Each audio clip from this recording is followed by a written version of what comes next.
Cotati sound test, 1, 2, 3.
Mike.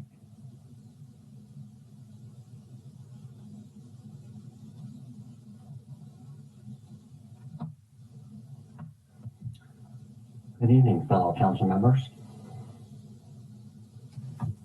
Good evening. We just got new AirBuds, whatever the heck they're called, because the other ones I had did not connect with my laptop. So this allows me to be on a bigger screen, so it's much easier to navigate. I'm sure I'll mess up somehow. Hello.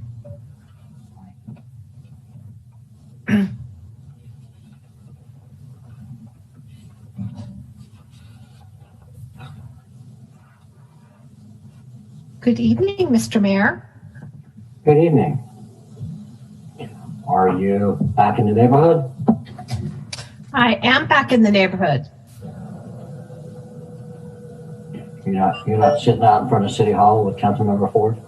I am not.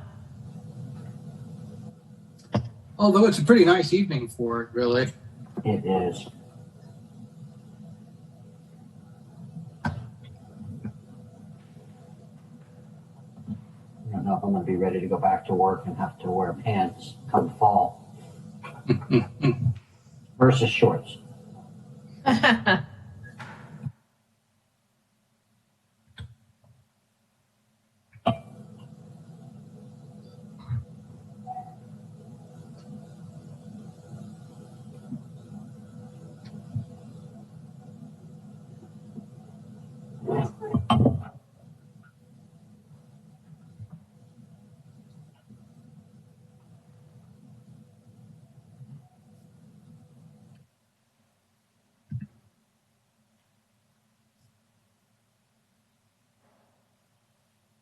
Are you guys available for the Kids Day? I am now that I'm back.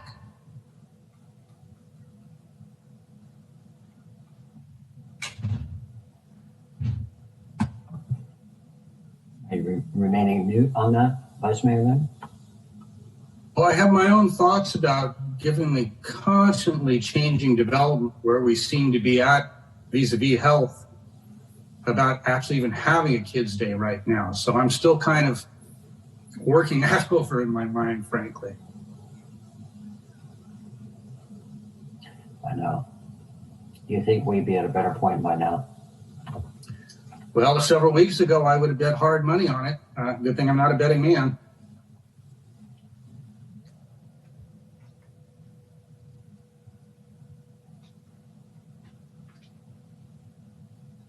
But it'll come. We're a better place now than we were a year ago. That much is certainly a given, and I'm grateful for it.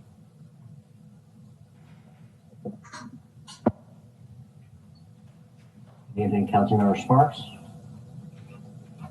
Hello, nice to see you. Likewise.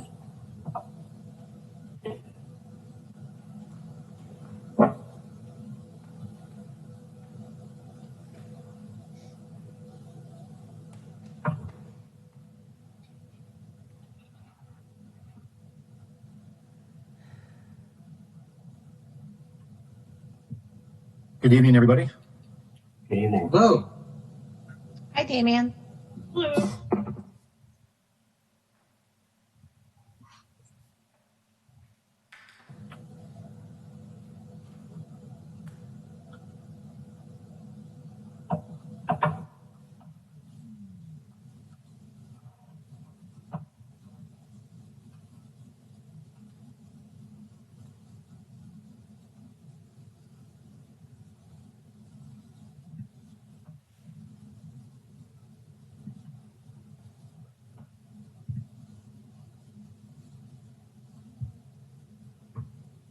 I don't know. It seems to me 6 o'clock comes pretty early. But it's worth it at the other side of the night.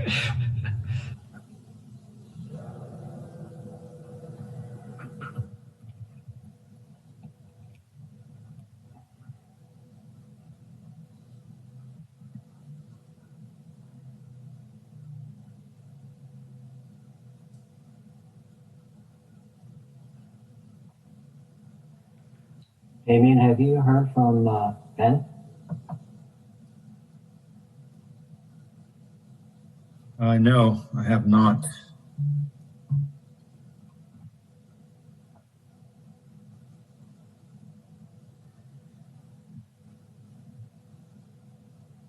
Oh, there we go.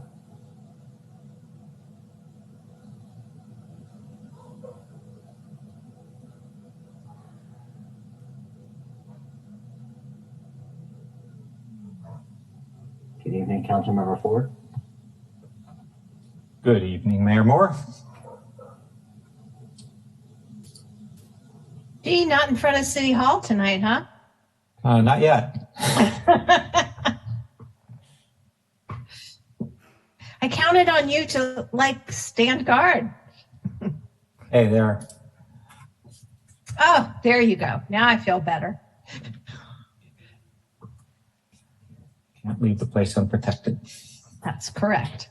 It's your job. Well, I've got 6 o'clock and it looks like everybody's here, so we'll go ahead and start our meeting. Welcome everybody to the joint meeting of the Cotati State Council and the successor agency to the former Cotati Community Redevelopment Agency for Tuesday, August 10th, 2021. Ms. Burgess, if you could kind enough to do a roll call. Councilmember Harvey. Yes, here. Councilmember Sparks. Here. Councilmember Ford. Here. Vice Mayor Landman. Here. Mayor Moore. Here, thank you very much. And Mr. Orbit, if you would be kind enough, I've been a little remiss in the last couple of meetings in introducing our staff that we have here. Sure. Yeah. So we have myself, Damien, obviously City Manager, Damien Obit, City Manager. We have John Bacher, our City Attorney here. We have Angela Corder, our Administrative Services Director. Noah Hausch, our Community Development Director. Michael Parrish, our Police Chief. Craig Scott, our Public Works Director and City Engineer. And then also tonight with us we have Joel Galbraith, who is our one of our senior planners. And I believe that is it for tonight. Thank you very much. And then if you would all join me in the Pledge of Allegiance. I pledge allegiance to the flag of the United States of America and to the republic for which it stands, one nation, under God, indivisible, with liberty and justice for all. Thank you very much. So at this point, we'll look for a motion on the approval of the minutes. So moved. Second. Thank you. So we have a motion and a second. And Ms. Burgess, if you could kindly give us another roll call. Councilmember Harvey. Yes. Councilmember Sparks. Yes. Councilmember Ford. Yes. Vice Mayor Landman. Yes. Oh, actually, I will abstain because I wasn't here at this last meeting and I did review it, but since I wasn't here and we have a comfortable margin, I'll abstain. Excuse me. Noted, thank you. And Mayor Moore. Yes. Thank you, Ms. Burgess. And now we will move on to announcements. To the meeting orientation for new attendees and viewers. In conformance with the Filing Act and the adopted City Council rules, the meeting agenda includes items labeled as action items where the City Council will consider the item and citizens are afforded the opportunity to provide comments relevant to the item being discussed. The meeting agenda also includes a citizens business item, which is the designated place on the agenda where citizens have the right to say whatever they wish. The City Council may or may not choose to respond to comments as the government code allows. However, if the City Council declines to respond, it should not be perceived as giving credence to or agreeing with any statements that City Council or its members believe are incorrect, misinformed, or purposefully biased. Measure S supports police services, a variety of recreation programs for all ages, and the maintenance of our streets, parks, and public buildings. See details on the web at cotaticity.org. Citizens interested in receiving City of Cotati community alerts via text or email are encouraged to sign up at nixle.com or by texting your zip code to 888-777. And like always, we hope to hear from you, so please feel free to contact the city at 707-792-4600 or info@cotaticity.org. If you have a non-emergency issue after normal business hours, you can contact us at 707-792-4611 And of course, if you have an emergency, please contact 911.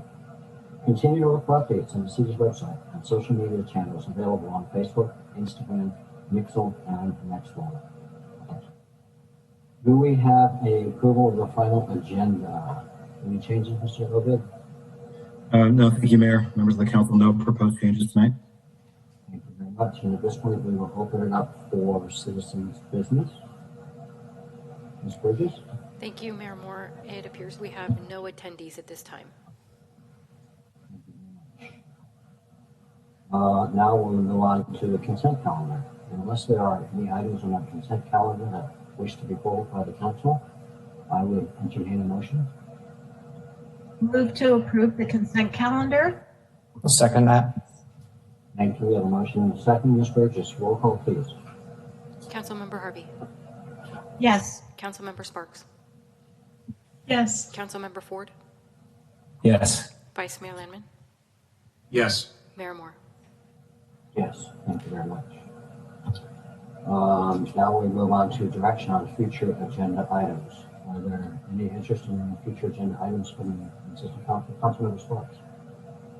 Yes, thank you. I would like the city council to consider a COVID vaccine mandate for city employees.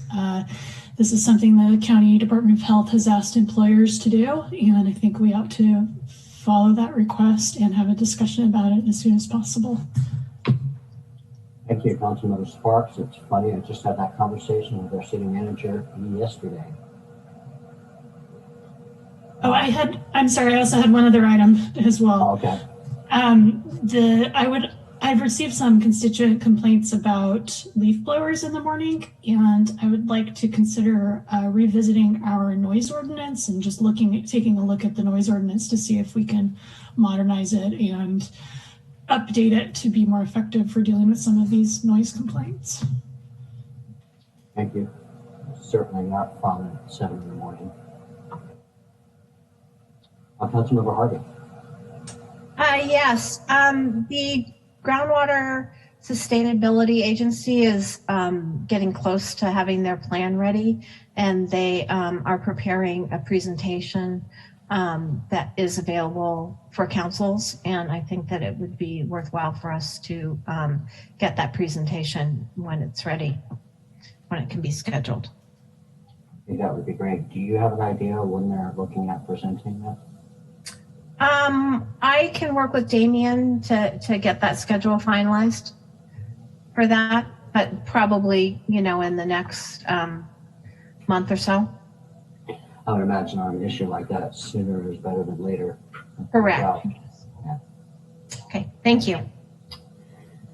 And then I want to float the idea of supporting the Roanoke Park City Council on the banning of fireworks, and maybe sending a letter of support in that direction if the council is interested in entertaining that. I think droughts and noise and safety, things like that, they could use some support. I believe it's measure D. I could be wrong. And I don't think we have anything else at the moment. That should give you enough things to work on, Mr. O'Good.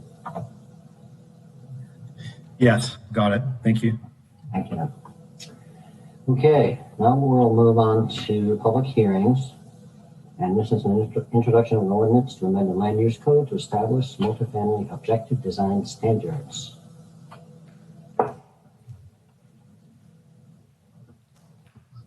Thank you, Mayor Moore. As mentioned, this item is to present an ordinance for the City Council to review the city's objective design standards, and Senior Planner Joel Galbraith will be the lead staff on it. However, I just want to provide a brief introduction, kind of as to how we got here, to lay a little bit of a foundation, and then Joel's going to get into the specifics on the ordinance and the design standards themselves. And so in 2017, a law called SB 35 was passed by the state legislature and signed by the governor.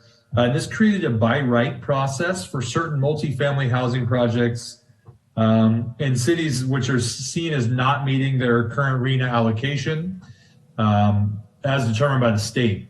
The state has published, I think it's a 36-page summary of how you implement and how they would make that determination. but a quick summary is essentially they would divide your allocation into eighths because it's an 8-year housing element cycle. Cotati got 137 units in our last housing element, spread across a variety of income categories. So then you would divide 137 units by 8 years, and that's about 17 units per year that we're supposed to build. We're in the 6th cycle or 6th year of that cycle. So just to make it easy, you would multiply that by 6 years. We're supposed to have built 102 units to date. We built 100. To get into this a little bit further, they also parse it by the income category. So we have housing in very low income, moderate income, and then market rate. The state process further parses it by that. So if a project say we weren't meeting our very low income allocation, which we are not, this project coming in to build very low income units could take advantage of the SB 35 by right process, even if we were up to date on our market rate projects, for example. Just to give you a brief summary, by right means there is no discretionary process, so there's no public hearings, there's no process by which the Planning Commission or the City Council would affect these projects, and there's no CEQA review. There are some carve-outs for sites that are deemed to have, environmentally sensitive habitat. So some of our CTS habitat and wetland habitat sites would not be able to take advantage of SB 35 process. But separate from these kind of individual mechanics of SB 35, as a staff person, we see it's very important to put these design standards in place because regardless of the specifics of SB 35, the state has essentially telegraphed their intention to keep pushing jurisdictions into allowing certain types of projects as by right. And the only way that we would be able to affect the design of these is to have these established objective standards, which essentially will create a checklist by which a developer could say, yes, I meet it, or no, I do not. Very clearly, staff could then apply that checklist as we review a project that's going through a by right process, whether it's SB 35 or some future process, and then they would get a building permit. So I just wanted to kind of lay the groundwork to identify kind of how we got here and point out that this idea is not coming from staff. We are reacting to some laws that were passed by the state, and we are recommending that the city get some objective standards in place while we have an opportunity, because we have not had anyone approach us on an SB 35 project. However, the majority of those projects have been in the peninsula and in San Francisco, closer jurisdictions themselves. However, we have seen SB 35 projects proposed in Petaluma and in Santa Rosa recently, and most recently in Sebastopol. So developers are becoming more sophisticated, more understanding of these processes. And if we want to be able to affect these designs in keeping with the designs that we have or the expectations the community has, we need to get some standards in place in order to do so. And just one more point, the law seems to be marching in the same direction with regards to telecommunication facilities. And so I asked Senior Planner Galbraith to make some general design criteria as a part of this process as well, to get that established in case we have some cell tower companies, cellular companies, telecommunication companies showing up proposing some 5G small cell infrastructure in our community as well. So just know that's the reason for being here. We did some surveys from the community to inform our proposed design. We went through the Planning Commission 3 times. And all the result of all that work, 2 surveys has led to the document that's before the community and the council this evening. And so with that, I'll hand it over to Mr. Galbraith, and I'm happy to chime in and answer any questions along the way. And Joel, he may punt to me on some questions, and I'm going to maybe lean on him and others as he's been lead, but I've been kind of doing the background policy stuff, as you guys have known. We've been talking about housing issues and these things coming. Thank you, Director Hausch. Next slide, please. Mayor, Moore, and council members, I'll go over the background of some more background. Noah gave most of it, but in 2018, SB 35 went into effect, and that streamlines eligible multifamily projects. And so I'll go over briefly what eligible means under state law. So eligible by the state means it's multifamily and it meets minimum and maximum density plus any applicable density bonus. It must include affordable units. It's urban infill, which means 75% of the site adjoins developed parcels. It's already zoned or planned for residential uses. There's notification of Native American tribes. And under the state, each unit only needs one parking space per unit. And if within a half mile of public transit, no parking is required. Next slide, please.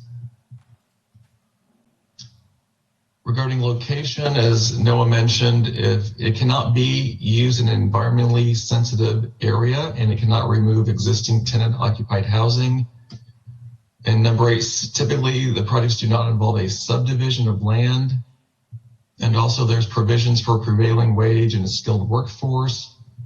And the last thing on the list, which we'll be going over today, are the objective standards. So to use the SB 35 provisions for by right housing, it must meet the city's objective standards. And so what's before you today are just the design standards. So the city already has objective standards for everything else regarding setbacks and such. So what we're adding to those objective standards that we already have are the design standards. Next slide, please.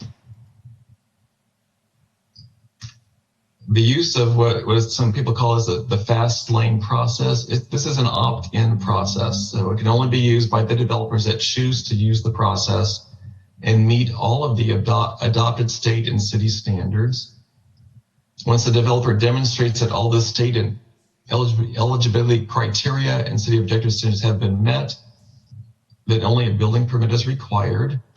What are the benefits of this process? This process provides clarity for residential developers and applicants, and it provides more certainty for project approval. Next slide, please. We'll go over more of the background. So this did go before the Planning Commission as a workshop on March 15th of this year. Staff presented the results of the visual preference survey, which was prepared by staff. Staff presented draft multifamily objective design standards. Staff also presented draft telecommunication design guidelines. And at the workshop, in general, the Planning Commission was concerned that the objective standards were not strict enough and did not require a specific architectural style.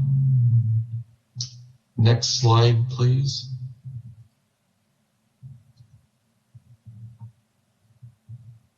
And on the Planning Commission conducted a second workshop on May 3rd of this year. And at that workshop, staff presented revised draft objective design standards requiring the use of craftsman style design elements. Staff also presented possible locations where objective standards could be used. Staff discussed the need to revise the open space standards to be more flexible to recognize the needs of different housing types and populations. Next slide, please. This is an overview of the design standards. They are proposed to be adopted by ordinance and would be included in the Cotati zoning ordinance. They would be applicable to new qualifying multifamily projects proposed within Cotati. And these standards are shaped by Cotati's zoning ordinance, the general plan, existing guidelines, and input from residents and local design and planning firm and city staff. Next slide, please. Cotati must provide a by right residential development option. However, the applicants can request different standards. If they do so, then they must go through the Cotati's typical discretionary design review process. Next slide, please.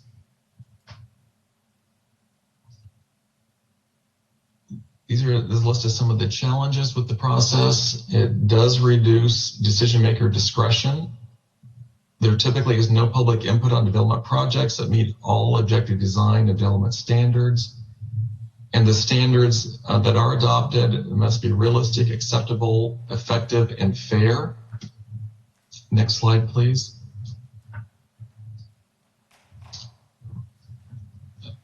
I'm going to go over the proposed amendments. As I stated previously, this is a ministerial by right review process that the applicant may choose. If the developer applies for the ministerial review process, the project must comply with all state and Cotati objective design and development standards. Next slide.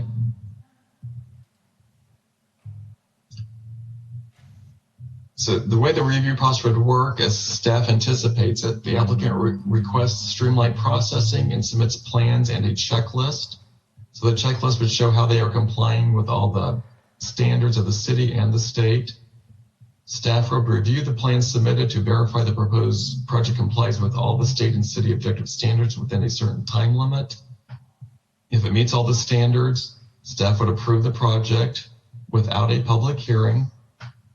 At that point, the applicant may then apply for a building permit. And generally, the public notification would be on the city's website, and a notice of the project approval would be sent to the surrounding neighborhood. Next slide, please. I'm going to go over a summary of the proposed design standards that are in the ordinance that's before you tonight. The first category is neighborhood compatibility. It would require the buildings to be oriented to the street. Street-facing parking is not permitted. Visible roofs must be sloped with a low to moderate pitch. And if there's a third story, it would need to be 30 feet setback from adjacent single-family properties. Next slide, please. This is regarding building design. Craftsman style is required. Four-sided architecture is required. Units facing the street would require to include front entry porches. Next slide, please. This is also regarding building design. Eaves are required with a minimum width of 18 inches.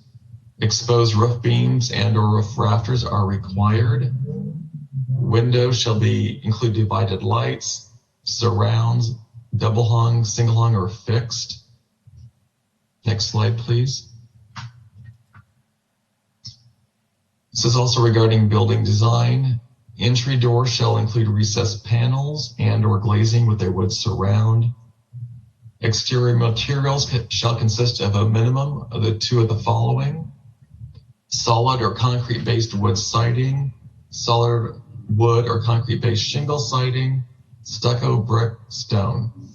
Materials such as T111 siding, particle board, vinyl, and EIFS are prohibited. Next slide, please.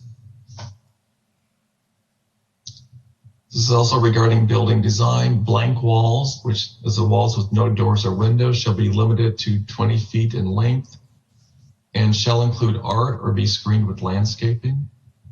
Next slide, please. This category is massing and articulation. To reduce the massing, the project needs to include features such as balconies, bay windows, and individualized entries. There's a requirement that buildings offsets be included with a minimum offset of 18 inches, and that would need to occur every 50 feet.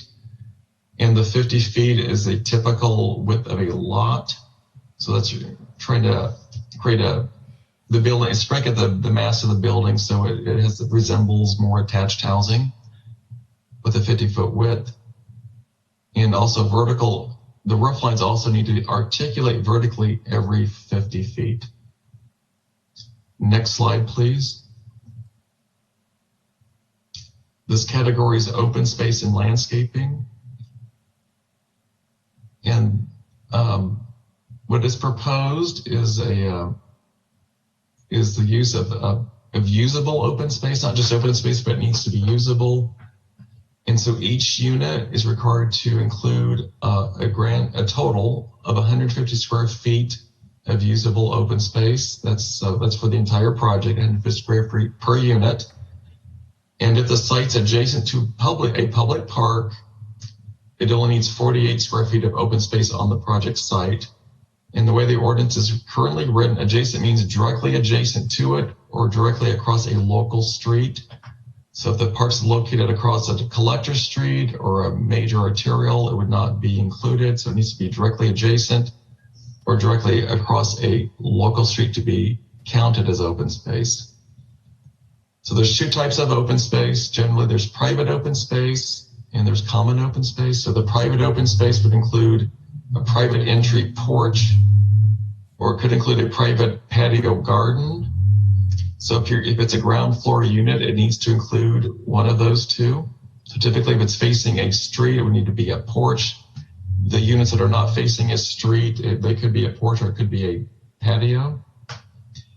In projects, the upper story units, this is not required, but the developer could propose private balconies as usable open space. And there's also, projects need to provide common open space, and there's various options. One is a courtyard, another one is a burnout. Rooftop deck is one. So projects that have more than 10 units need to propose one of these types of common open spaces. Also, projects that include 10 or more units, or more than 10 units, also need to include 3 additional open space types. So let's say you have at a project there, if they were doing a courtyard, they would also need to provide 3 more open space types, such as a playground, community center, community garden, or a burnout. So the way the ordinance is written, it not just requires so much open space, it requires a variety of open space types to be included within the project. Next slide, please. So I'll quickly go over the open space types that we just talked about. These are photos of the open space types that would be included. One is a courtyard, common courtyard. The next one to the right is a burnout, which is a shared driveway that's equally shared with pedestrians and cyclists, and includes pavers and the lack of curbs and adjacent landscaping and seating. So this is intended to be used as a shared space. The next category down to the left is a community garden. The next one to the right is a bocce ball court. So any type of a play court, sports court would be included as usable open space. Next slide, please. And this on the upper left shows a rooftop terrace that would be included as open space. To the right of that is a playground, and also indoor spaces that are for the community that can be social or for recreation that can be included as open space, such as the 2 photographs on the bottom show like a community lounge and a fitness center. Next slide, please. And this shows a private balcony would be private open space, and to the right of that are private outdoor patios, and the last one at the bottom is a front porch, and that could also be included as private open space. Next slide, please. So part of the proposal too is also to change a section of the existing code regarding multiple family open space, and this is what's currently in the code. And staff has found this to be unusable, and there's parts of it that are left blank regarding private open space. And so staff's proposal is to replace what's existing in the code for multifamily housing that's used basically citywide with the proposed standards that are being proposed today for the objective design standards. So basically it would be the same standards, whether you're going through the discretionary review process or through the by right housing process, you'd have the same open space standards. So that's what's being proposed at this time. Next slide, please. And some of the additional amendments that are before you regarding, these are the more, I would call them more minor categories, but outdoor lighting is required along walkways and driveways. regarding site design, streets that are shown on adopted plans would be required to be extended. Dwellings would need to overlook open space. Garages and carports shall include architectural elements of the main buildings. Parking shall be screened. And the project must preserve and restore historic buildings as part of the project. Next slide, please. These are more categories. One is accessory elements. Roof equipment and trash would need to be screened. Dumpsters would need to be provided for projects of 5 or more units. Outdoor storage would need to be included for each unit, and laundry facilities would need to be provided within each unit. And if it's a mixed-use project, there would need to be pedestrian connections between all uses within the project. Next slide, please. I'll move on to the telecommunication and small cell design guidelines. So these are not standards, these are guidelines which are indicating the city's preferences. And this would apply to telecommunication facilities that are on public or private property. And these are the larger antennas for communications. And the intent is to minimize the visual impacts of these facilities consistent with state and federal law. And these projects may be located on private property, public property, or located within the public right-of-way. The ones typically located within the public right-of-way are the small cells that are becoming popular as we go to 5G technology. Next slide, please. These are the proposed guidelines regarding facilities on private and public property. These do not include the public right-of-way, but on private and public property, they need to be located to minimize impact of scenic qualities. The facility should blend into the surrounding environment by integrating into common site features. So on the photos to the right, that's a case where the antennas have been blended into to common site features, such as artwork and steeples and such. Also screen with vegetation is an option. If there's any kind of enclosure for equipment, it should be architecturally integrated with the surrounding buildings. Next slide, please. We'll move on to the small cell design guidelines, and these are relatively new facilities, and they're popping up in the larger cities first, such as Santa Rosa. And these are basically are more smaller facilities generally spread out through the community, and they're generally to increase the, I guess you would call data reception as we go into 5G technology. And many of these are located on wooden PG&E poles. So the examples you see to the right are wooden PG&E poles. And under state law, the city has no discretion over these installations on the PG&E poles. They are not city-owned poles. However, these would be the city's preferences on how the city would like to see these facilities. So they should not be located directly in front of a residence or other habitable building. They should be located more than 50 feet from a street corner. They should be screened with vegetation. Equipment should be neutral in color or match the color of the pole.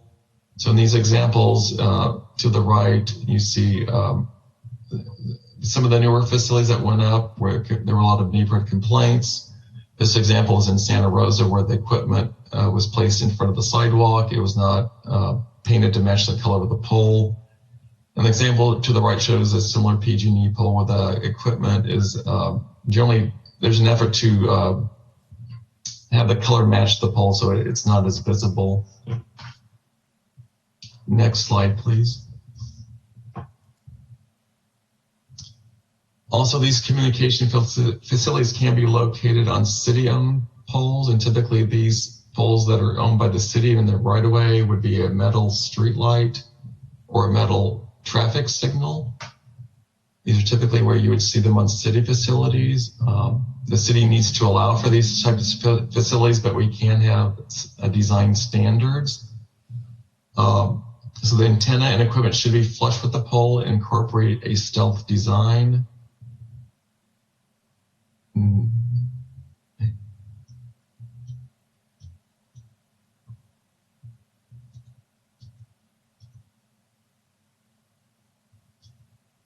Next slide, please.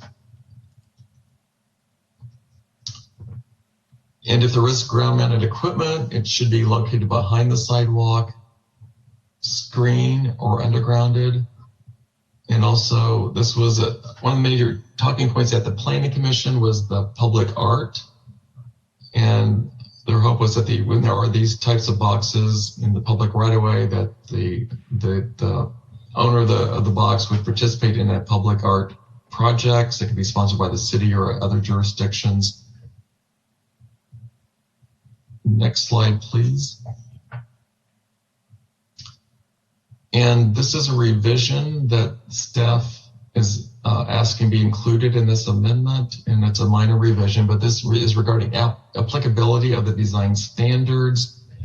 And what's being added is what's in red, and that's regarding the provisions of this chapter apply to all residential projects which demonstrate eligibility pursuant to California Senate Bill 35 or similar state or city legislation as may be amended. So we're proposing to add city to maybe in the future the city may be also adding provisions for by right housing that go beyond what's proposed by state law. And in that case, these standards going before you today will also apply to those projects.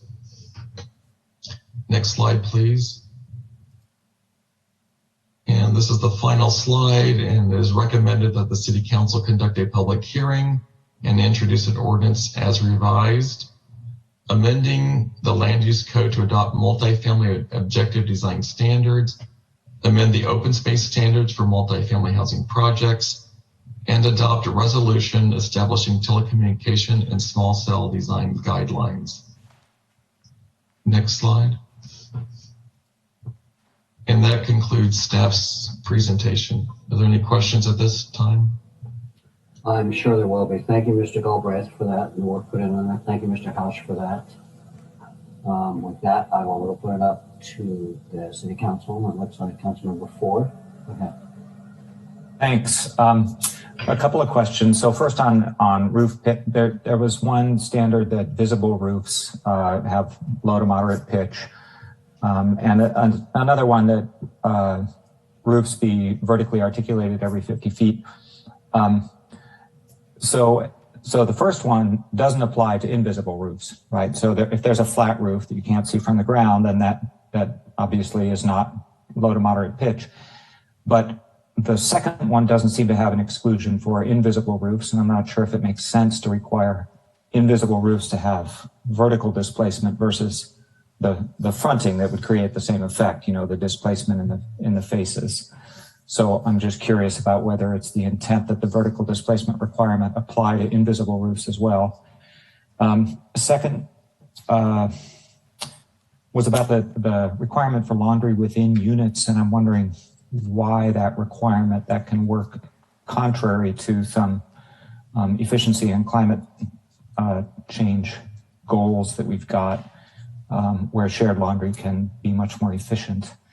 And then the third was about the Woonurfs, or however you pronounce that Dutch word, about these, which I'm curious how how carefully they're defined in the ordinance, because as I look at them online, they really, to me, look like a way to count your parking lot as open space, and I'm not in favor of that. So if there's careful design standards for a Woonurf that we can point to, that's great. But if it's just a way to say we put a basketball hoop in the parking lot and now that's our open space, then I have trouble with that. And in particular, I want to make sure that the parking spaces for the vehicles themselves do not count towards the open space requirement. Thanks. So the question regarding the invisible roofs and then having to articulate vertically, the intent was no, they would not have to do that. If they're not visible, they're not to articulate vertically. Regarding the laundry, that obviously is not, I would say, a design standard. It's more of a livability standard. And so that's something, if the city council wanted to change, that would be an easy change. But that was the thought behind having in your unit. It makes that unit more livable when your laundry is right there. And regarding the burn-off, in the ordinance there are some standards in there. Probably the biggest one is that it would need to be some type of paver. It could not be just concrete or asphalt. It had to be some kind of individual paver, which could be clay or concrete, but it's an individual paver. It has flush curves, so there's not a raised curb. And the landscaping and seating needs to be right along the burn-off. It would not include the parking. So if the council would want more specific standards, which you may want, then that's probably something we could look at some more and add some more specific design standards for that. But there are some design standards in there, so it's not just putting a basketball hoop in the parking lot. But that's something that we could add some more if you would like. Thanks. Councilmember Harvey. Yes, I agree with Councilmember Ford. I'm a little bit concerned about this Warner, yeah, however it is that you say it. Because what occurs to me is that would be really changing from an asphalt driveway to just putting pavers and then calling it open space, when in reality, it's really looks and feels and acts like a driveway. And the fact that it has different kind of stones on it does not really make it be available for folks to use. I can't see, like a play structure on it so that kids could play. You mentioned that bicycles could ride on it. Well, bicycles can ride on, asphalt driveways too. So that one concerned me a little bit. I am, having been on the council for quite some time at this point, one of the handful of things that we get many, many people coming out for is any kind of developments that happen. People's lives are busy, and it seems like we only get a lot of input when there's something, going on, being built next to someone. So, and we get a lot of feedback, believe me, and a lot of, threats of, eliminating us from councils and all those kinds of things. What are we going to do to all of a sudden let people know that we are not allowing, or the state is not allowing them to have any public input? Because that seems so against, this movement towards transparent government. If all of a sudden, a housing development pops up next to you and you had no input on it. So that really concerns me, because as I said, I've been here long enough to see the mobs of people that come in when a housing development is going in somewhere. The other thing that concerned me is the way it was worded about, well, you can't do it if it's tenant occupied. Well, it doesn't take very much for someone to go buy a house and then all of a sudden the tenant has to leave because the house is sold. So that seemed a little bit weak in that. And I don't know that there's anything that we can do about that, but I can see developers going in and, buying houses and tearing them down to do these things. And I'm wondering about the environmentally sensitive areas. And I'm trying to think kind of ahead with the properties that we have that are undeveloped, that are developable. And it seems to me that most of the properties that we have within our city have some form of environmental sensitivities. So I'd like to hear a little bit more about that. For instance, there's a property that I had, I was not aware was a tiger salamander one because it's on a hill, so it didn't really make sense to me, but I was told that it was. And then lastly, on the small cells, in the examples that you gave there, you show what we're asking for and the streamlining of them. But what you don't show in the picture is what other equipment that goes with it. So in the example where you cross it out and say no, you have the big refrigerator on the ground and then the antennas on top. And it implies in your other picture that there is no refrigerator that goes with those things on the pole. And I was wondering if we could insist that any of the refrigerators be underground then rather than above ground. They're really very obtrusive, and a lot of them are in walking ways on sidewalks, and they are just a magnet for graffiti. So if the refrigerator things have to be there, I do like the concept of having art on them that would hopefully help with some of the graffiti. It's just like right now we have a whole bunch of them in downtown where one of the groups that had those black and yellow stickers and they pasted them all over every box that was downtown. And I know staff tried to get them off, and whatever material they used to make them, they do not come off. So that's even almost worse than graffiti. At least most of the graffiti, they're able to wash off. So those are kind of my questions at this point. The first question was regarding public input. I'm not sure, was the question regarding public input of the whole process or just for the individual projects? So this ordinance says that by right they can do this, and we don't get to ask. We don't have to have a public hearing. So my question is, do we have a plan to let the community know that this has changed and there will not be any public input on these?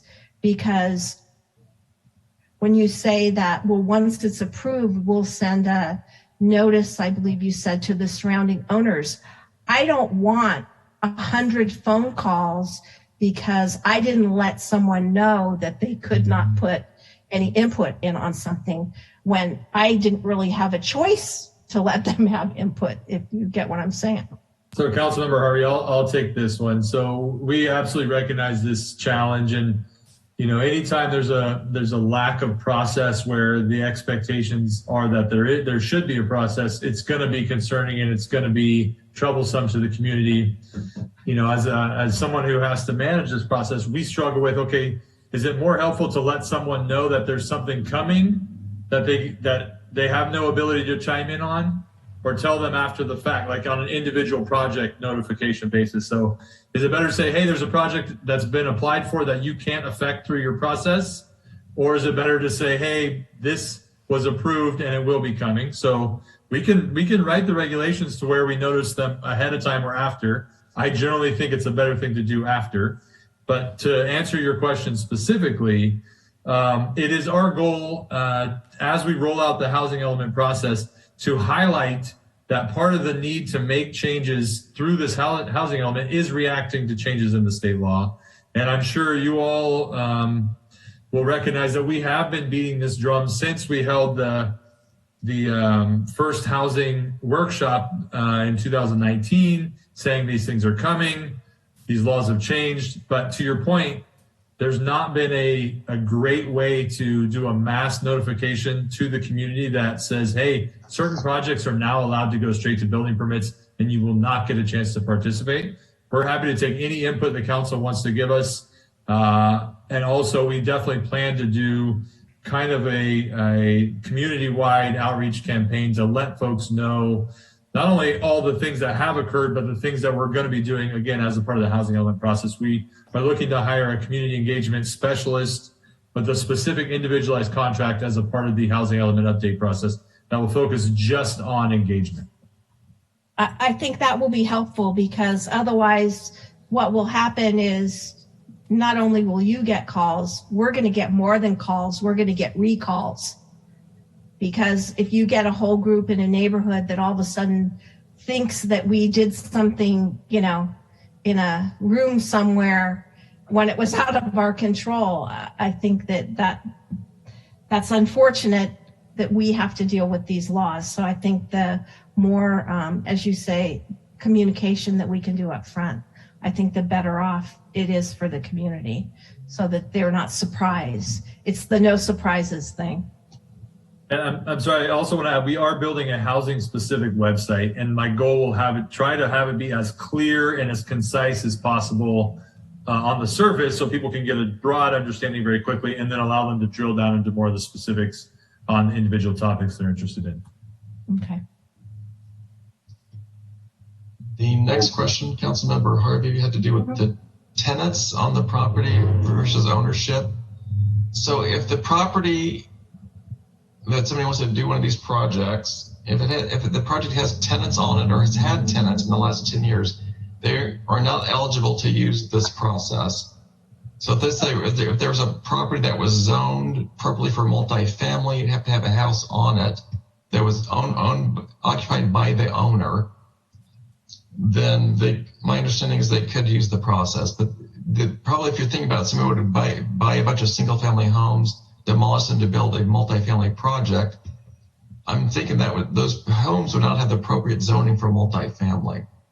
So the case where somebody might be using this would be a case where it's a large piece of property zoned for multifamily but has a existing owner-occupied house on it. And actually those are pretty rare. Typically these large pieces of property might have a few small homes on it that are rented. So I'm not anticipating that's going to be a major issue with this. Okay. And what did you say about the 10 years they couldn't have had? Under the law, basically the way the law is written, that they don't want the developers to get a fast track process where their project's demolishing rental housing. Right. Yeah. And also too, they don't want developers coming in demolishing housing so they can get the fast tracking. So if there's been rental housing on that property in the last 10 years, they're still not eligible. Okay, that's good, because that wasn't highlighted anywhere, so that's good to know. Regarding the environmental sensitive sites, so basically the western 2/3 of Cotati, which is CTS habitat, critical habitat zone, they would not be eligible to use this process. So Okay. those kinds of sites would not be eligible. If they've got wetlands, habitat that's critical, these are documented habitat sites, they would not be able to use this process. Okay. The last question regarding the small cells, and can all the cabinets be undergrounded? I don't have an exact answer to that. I'm not an expert on the cabinets. I have a feeling the answer is probably no, that they cannot all be undergrounded, but I would have to do more research on that and get back to you on that question. Yeah. Because what's really irritating about all of this is they talk about it, oh, well, they're just these little small things we're going to put on the telephone pole. And they neglect to tell you that, oh, by the way, we're going to put this side-by-side, sub-zero refrigerator on the ground next to the pole. That, by the way, you're going to walk in and have to walk around and all the rest of that. So that would be my preference. Yes. Mr. Mayor, just a quick comment on that. In my experience, the cabinets on the ground have gotten a lot smaller over the years. I've been working with these companies on small cells. So it's less of an issue than it was before, but you were, for a while there, you were getting the gigantic cabinets on the ground. PG&E has allowed meters on the poles now that are a lot smaller. So things have improved, and the companies don't like all the effort they have to go through to get these things approved. But all the effort we've gone through has improved the system and the equipment that shows up on these poles. So hopefully they don't preempt everything to such an extent that we have basically no control. But I feel like local governments have done a good job of making the industry improve and improve the looks of the built environment. So I'm keeping my fingers crossed. Thank you for that. I could just only hope that the technology will get better and the cabinets will get smaller. Thank you. Thank you. Vice Mayor Lemon. Thank you, Mr. Mayor. Yeah, before I go into my comments, I will just agree with that undergrounding if we can. I'm pleased to see that things have improved and that local government has done what it should. It should work for local control that works for communities, and glad to see that. But if we can push for undergrounding, since these are smaller, it's easier to do. I think that's a great idea from Councilmember Harvey. First, I really have to say how much I appreciate the work staff, as well as the Planning Commission, put in trying to make this meet as best as we can, given the circumstances, the expectations that the community clearly has. And I think it's a good thing we do our best tonight, and as we work on this, to get the best result possible, because when they become aware of what's going on, we'll have to be able to show them that we've tried to meet their interests, which we know very clearly. So with that, I've got a few questions. I'll try and go through them. I did winnow out some earlier today with staff, but unfortunately I still have a bit to work through. So first of all, multi-story. One thing that is clear from hearing the public, and the survey made this very clear, people living in Cotati really don't like the idea of stacking above 2 stories. They just don't care for that. Now, of course, we have to allow greater than 2 stories in some of our specific plan areas, the downtown, Santero. But for regular infill in less dense neighborhoods that aren't part of a specific plan, can we have a requirement? Is there any reason we can't have a requirement that doesn't allow greater than 2 stories?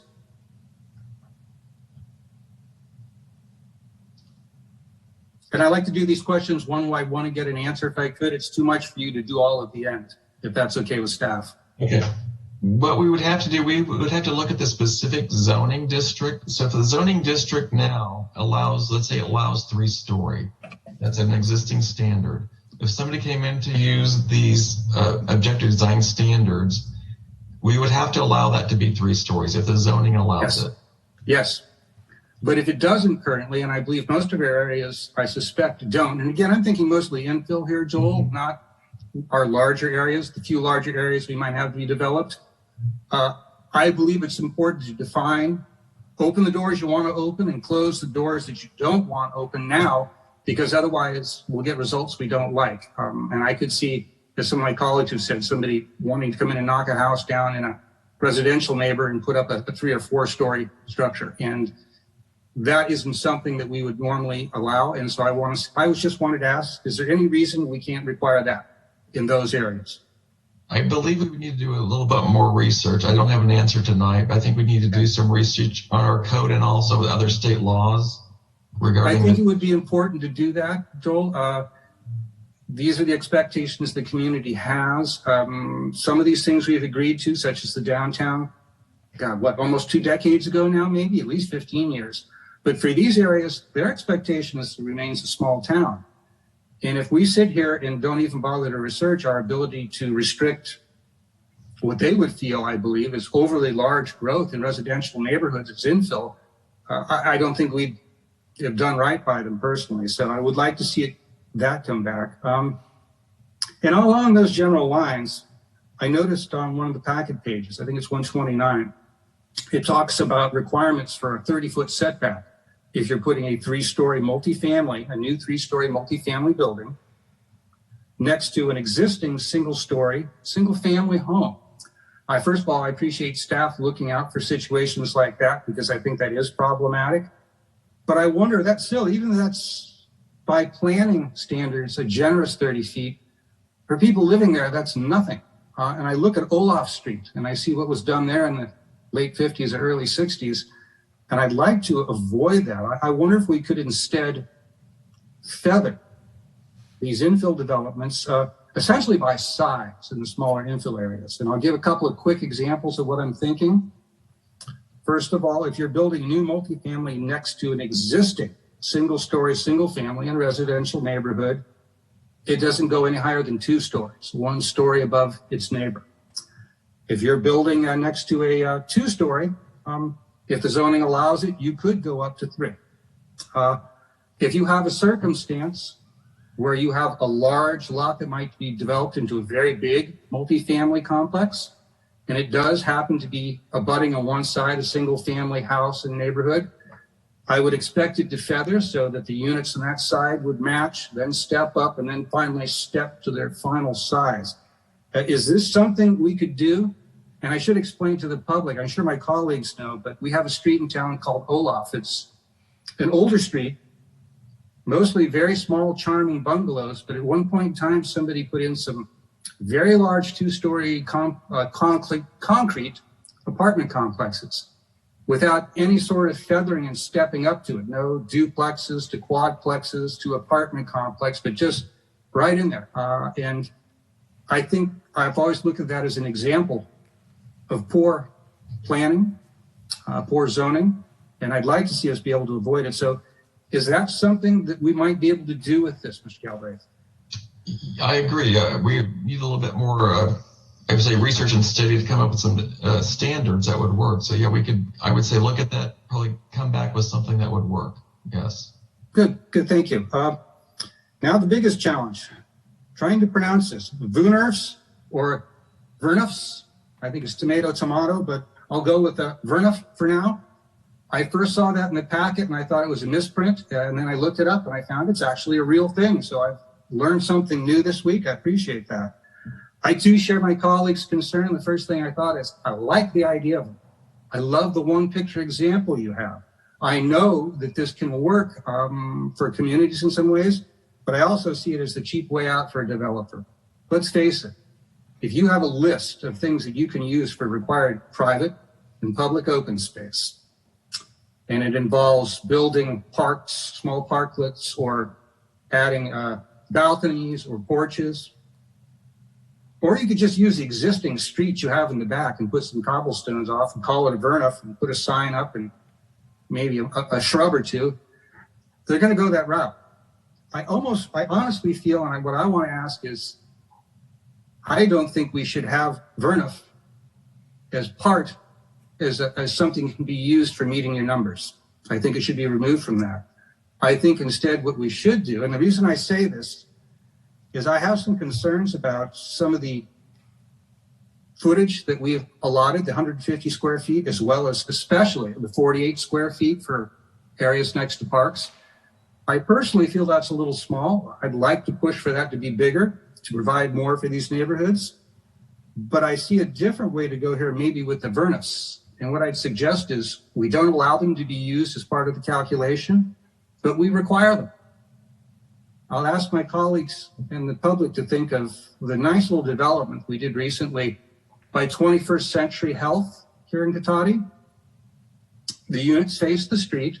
Then in back is where the roads and the approaches are. There's a nice central green area, a little walking path around it. It's really a nice design. And as I looked at this, I thought, wow, if we built that road to Vernuf standards, removed the curbs, used the cobblestones, labeled it as for people to use, put in a few trees and benches, we'd have something that wouldn't cost the developer a lot because they're already putting in a street. And we'd really add something to housing that is often struggling to be as comfortable as the others who are able to afford single family or larger. I think it would just be a huge benefit. So that's the suggestion I have in that. And I'm asked the question for you, is there any problem or precedent, or am I missing anything in terms of developer cost in that? I mean, I know there should some changing to cobblestones and stuff, but I don't think it's excessive as some other things might be. Yeah, we have not specifically looked at that question on the cost, because the way it's been proposed, it would be an option the developer could choose. But as far as requiring it, I don't know how much more cost that would be. So that was something we would need to look at. It's also a standard that other projects may not have to meet it unless they're using these standards. So we need to kind of look, I guess, at a fairness of that. If someone's using these standards to get more affordable housing, but they're getting this extra cost that the developers are not having to do. This might be something we might want to do with most of our neighborhoods now that come before us, whether they're coming through just straight through like this, or whether we still have discretionary review over them. Because I think what you've hit upon, the name may be difficult, but the idea is great. I just don't think it works, though. I agree with my colleagues. I don't want it on the list of being able to be used because I think it's a cheat, kind of. So enough on that. If we're looking at some other items and this needs to come back, I wonder if we could look at that and see if something like that could be workable. Because for me, that would settle the question of going back and forth and increasing the space, and particularly with those houses that only have 48 square feet, those projects. Let's see. So I think I got just about there. Rooftop terraces was mentioned as something that can be in the list for private or public open space. And I really like that idea. I think those could be very nice spaces for people, whether they're private individual ones or even perhaps something public or larger. But I only had a couple of concerns. One is in the documentation here tonight, Joel, it only said the only requirement is a table and a couple of chairs. I think that's a little too minimal to turn this into truly usable and enjoyable public open space. I wonder if we could have a general requirement for trees and shrubs of varying sizes. I'm not talking huge. I'm talking from small to no taller than perhaps we are, in containers with a drip irrigation system put in place. This makes this a desirable space in a relatively cost-effective way and gives some privacy. And particularly if you have a public area that's shared, it's important to do this because it's much harder to do it that way. And lastly, speaking of these, when we look to if we wind up in a situation where we have a publicly shared, so a large rooftop area on a larger development that's going to propose as being used as a terrace, I think we should have some general requirement, at least that in design, that the architect look to minimize noise for the units that live below that space. Now, for individual terraces above individual units, I don't think that's necessary. You control your own noise, it'll be fine. But if we do wind up in that situation, so if we just, without getting too prescriptive, if we had something like that, I think it would be valuable to protect an unforeseen and unpleasant circumstance for people living on that top floor. So let's see. And the last thing, the very last, just something came up in your comments. Indoor space being used as part of the open space calculation. Seems illogical. I have some concerns about that. Does this mean, again, it's a lot like the Vernus? Can a developer say, oh, here's a little lobby that serves a mail room or this or that? I'm using this as part of my open space. If we have a collective laundry room, is that part of the open space? I'd really much rather have open space actually be open space. And although I'm not a big champion of density at all costs, I will say that by having everything we do inside, any open space we use inside in meeting rooms or this or that, that is in the lost housing indoors too. So I think it works in both directions to have that space outside. Just a thought, if it stays and if my colleagues like it, that's fine, but I would like to see a slightly better definition of what counts and the value it brings to the people living there, so we don't have, worst case scenario, somebody taking advantage and counting space that probably really doesn't bring much value.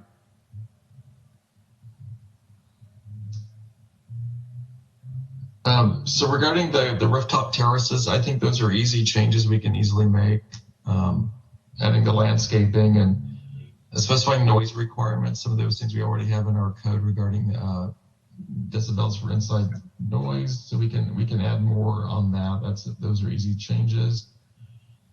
Regarding the indoor space, in the way the code is proposed, it has definitions of what that means. So office areas that are not recreation, like a laundry room and things like that, are not counted. So just to clarify those things are not counted unless it's recreation, leisure, or social. That's what's counted for the indoor space. Okay, well, I have some openness to going either way. I'd be curious what my colleagues feel about that. My first meeting to try and maximize private open space for people to have a private place, as well as a nice public green area for all these developments. But I see the value in what you're proposing as well. So we'll see where that goes. I think that's all the questions I had for now. Thank you. I would have liked to have seen this gone forward tonight, but I think I'd rather see it come back with answers to these questions, because some of them, particularly questions about how many stories we would require in some of our neighborhoods, I think we need to do full diligence on so the public has satisfaction. We've done the best we can in this somewhat difficult situation for us. So thank you for your time on that. I appreciate it. Thank you. Councilmember Sparks. Thank you. I have a couple of questions. My first one is regarding outdoor lighting. The way that this is worded right now, I have a few concerns about, since we won't have any review over these projects, that this could lead to increased light pollution and sky glare.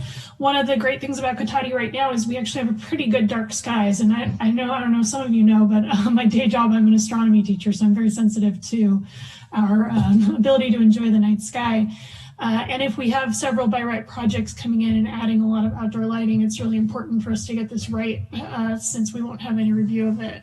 So I'm wondering, my question is, would there be any difficulty in adding a provision in the outdoor lighting section that lights should be fully shielded such that no light escapes upward above a 90-degree angle? Because there are provisions in here about not trespassing onto other residences and properties, but I wondered if that would be a problem, or could we do that easily? That would be an easy change to make, yes. Okay, great. And one other thing about the lighting was the LED energy efficient LEDs. The way we have it worded, they would have to choose the most energy efficient available. There's a trade-off there in terms of light pollution, because generally the most energy efficient LEDs contain a great deal of blue wavelengths of light, and blue light is the most damaging in terms of light pollution and obscuring the, well, the sky is blue, right? So the sky scatters blue light very effectively. So it interferes with your darkness of the night sky more than quote unquote warm colors of light, red and orange. So I would personally be inclined to take out the most energy efficient wording and say something about as energy efficient as possible, with a preference towards warm lighting and less blue colors. So I'm wondering if that, same question, is that something that would be easy to do, or do you see any reason that would be a problem? I'm not seeing a reason for a problem. I will do some more research. I'm not an expert on that topic, but I will do some research and see what we can come up with. But okay. I think it's resolvable. Okay, great. And then one more question I had was about SB 35 and one of the slides you had early on. There were a couple of provisions. I think it was on the slide where you listed challenges relating to this. That the objective standards needed to be reasonable and acceptable. Can you just give me a little more background on who it needs to be reasonable and acceptable to? That seemed a little bit vague, and I think more doable, like to the community and to the developers, something that can actually be done. Okay. It's realistic. It's something that it's not, I would say, pie in the sky, something that is not realistic. We're putting in standards that nobody can meet. So the goal is to have these standards that are real standards that acceptable to the community, but they're also they're achievable. Okay. All right. Thank you.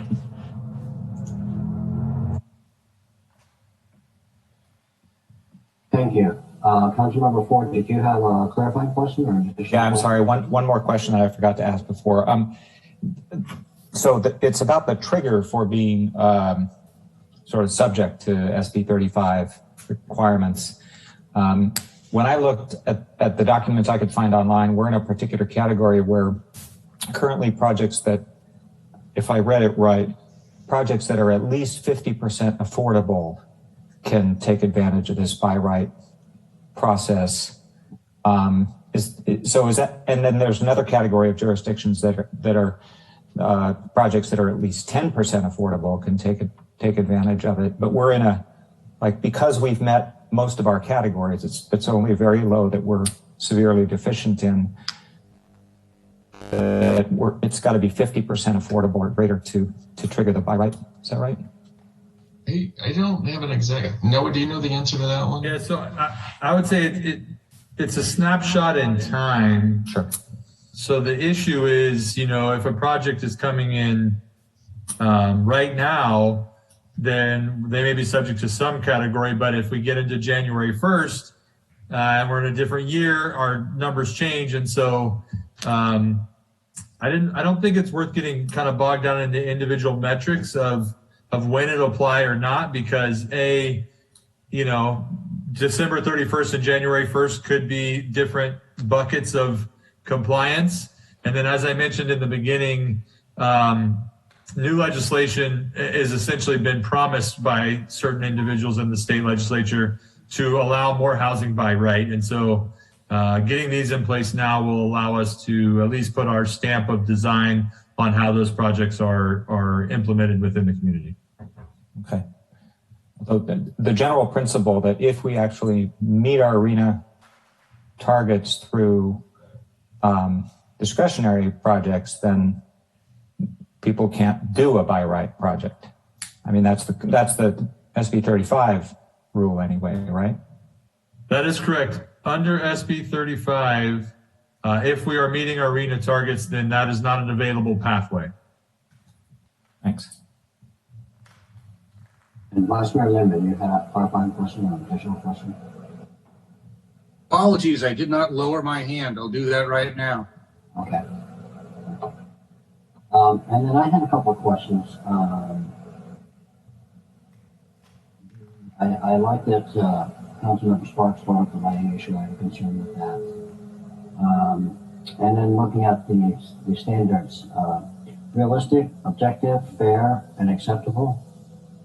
Who's defining that? That would be the council. And I would say unless challenged, and then it would likely be this Department of Housing and Community Development at the state. okay, so if we did something, they could come in and say, well, that's not fair. I'm like, well, what is fair? So that'll be interesting. Okay. Well, hopefully we meet our arena numbers and we don't have to worry about this. In reference to the apartment complex on Olaf that Vice Mayor Lemon brought up, I wonder if that wasn't constructed prior to our incorporation in 1963, where it was under the county, unincorporated. Because it certainly doesn't look like it fit in there, and of course that was at the beginning of Sin on the State.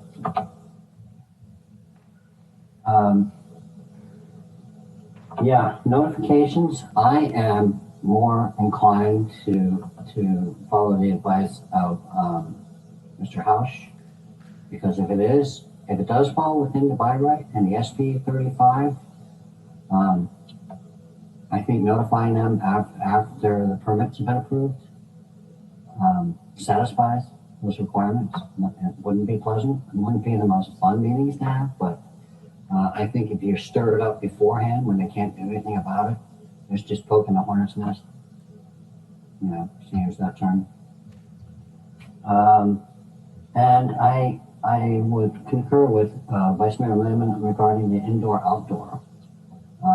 Indoor hardly seems to be open space. Maybe a rec room for a portion of it, but a little weight room and a lobby and things like that certainly does not seem to be open space to me. And then finally, in these design standards, do we have any ability to say we want all these developments to be solar, 100% solar? I do not know the answer to that question. I would need to do some research on that one. Yeah. Because if it is part of a design, then certainly that would be something that would be much more environmentally promising. Mr. Mayor, I don't see why you couldn't adopt a general policy that would require solar on all projects. And if it was a general standard like that, I don't think SB 35 would override that requirement. Okay, so that may be next. That might be a future agenda item on there. Okay, so it looks like we have a lot of questions that have gone to planning and community development. I will now open it up for public comment. I'm sorry, Councilmember Harvey, did you have another question or a clarifying question? Not a question, just to follow up on your comment. It was not my intention on the individual projects to have people notified in advance. It was in general that this thing that we're doing is coming down the line. And as Noah said, in the housing element, they're going to kind of stress that. I was not implying that we should let people know beforehand that they had no say in an individual project.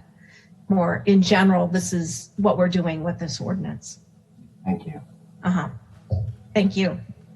Okay, so with that, we will open it up for public comment and see if we have any citizens to comment. Thank you, Mayor Moore. Looking to our attendees tonight, if you'll use your raise hand icon.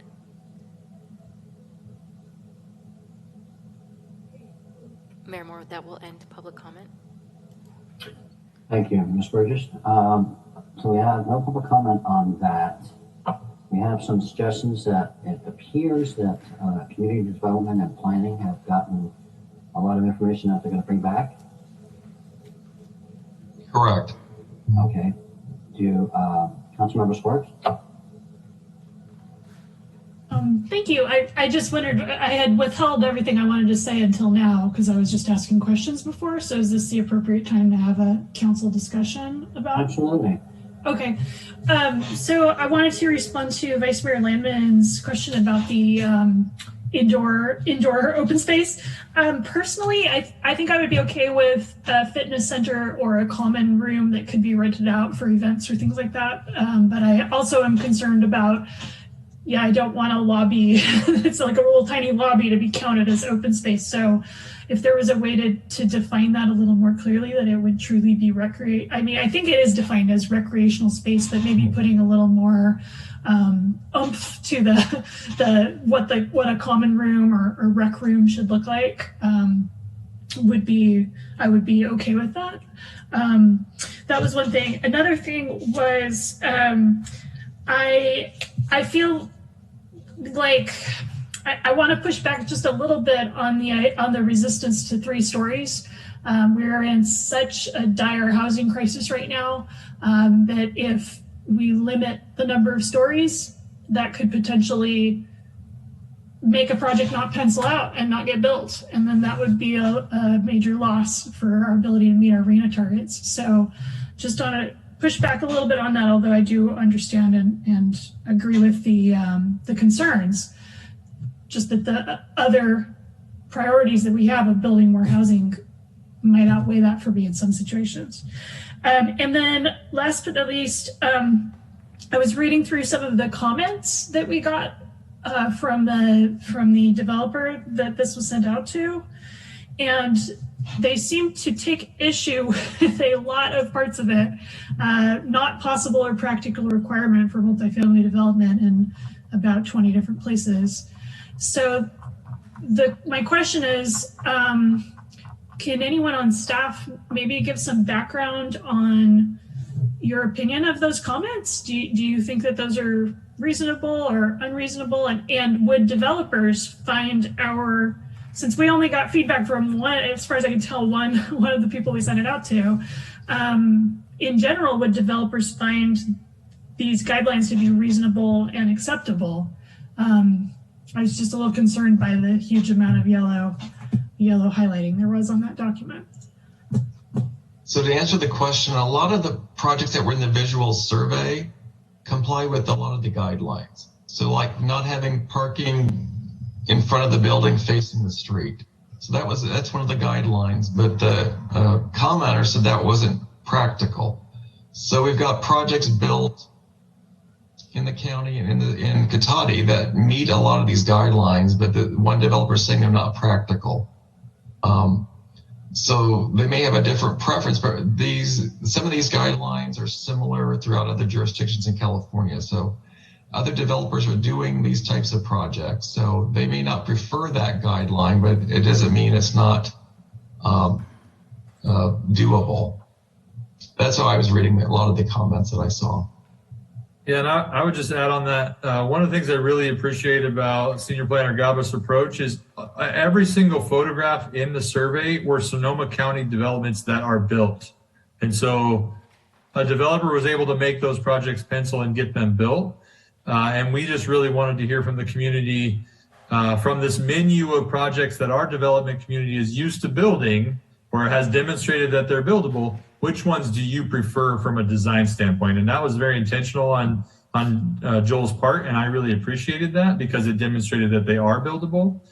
And just one other thing I wanted to stress is that the city has a contract with a local architecture firm, and they, as a part of our design review administration process, they're called Archeologics, and they primarily work for developers. So they are a developer, oriented architecture firm that does a lot of projects that get built. And we engaged with them and got their direct feedback on these guidelines in 2 different sessions. And so while they did highlight that some of these things are adding costs to projects, we did also listen to their input and make compromises. And that's where you see some of the things that only ground floor units require the porch or the balcony, and the upper floor units are able to provide that open space through a variety of other types. And that was intentional because waterproofing a balcony on every second and third story unit is an additional cost. And that articulation or attaching those balcony units do add cost and complexity to construction.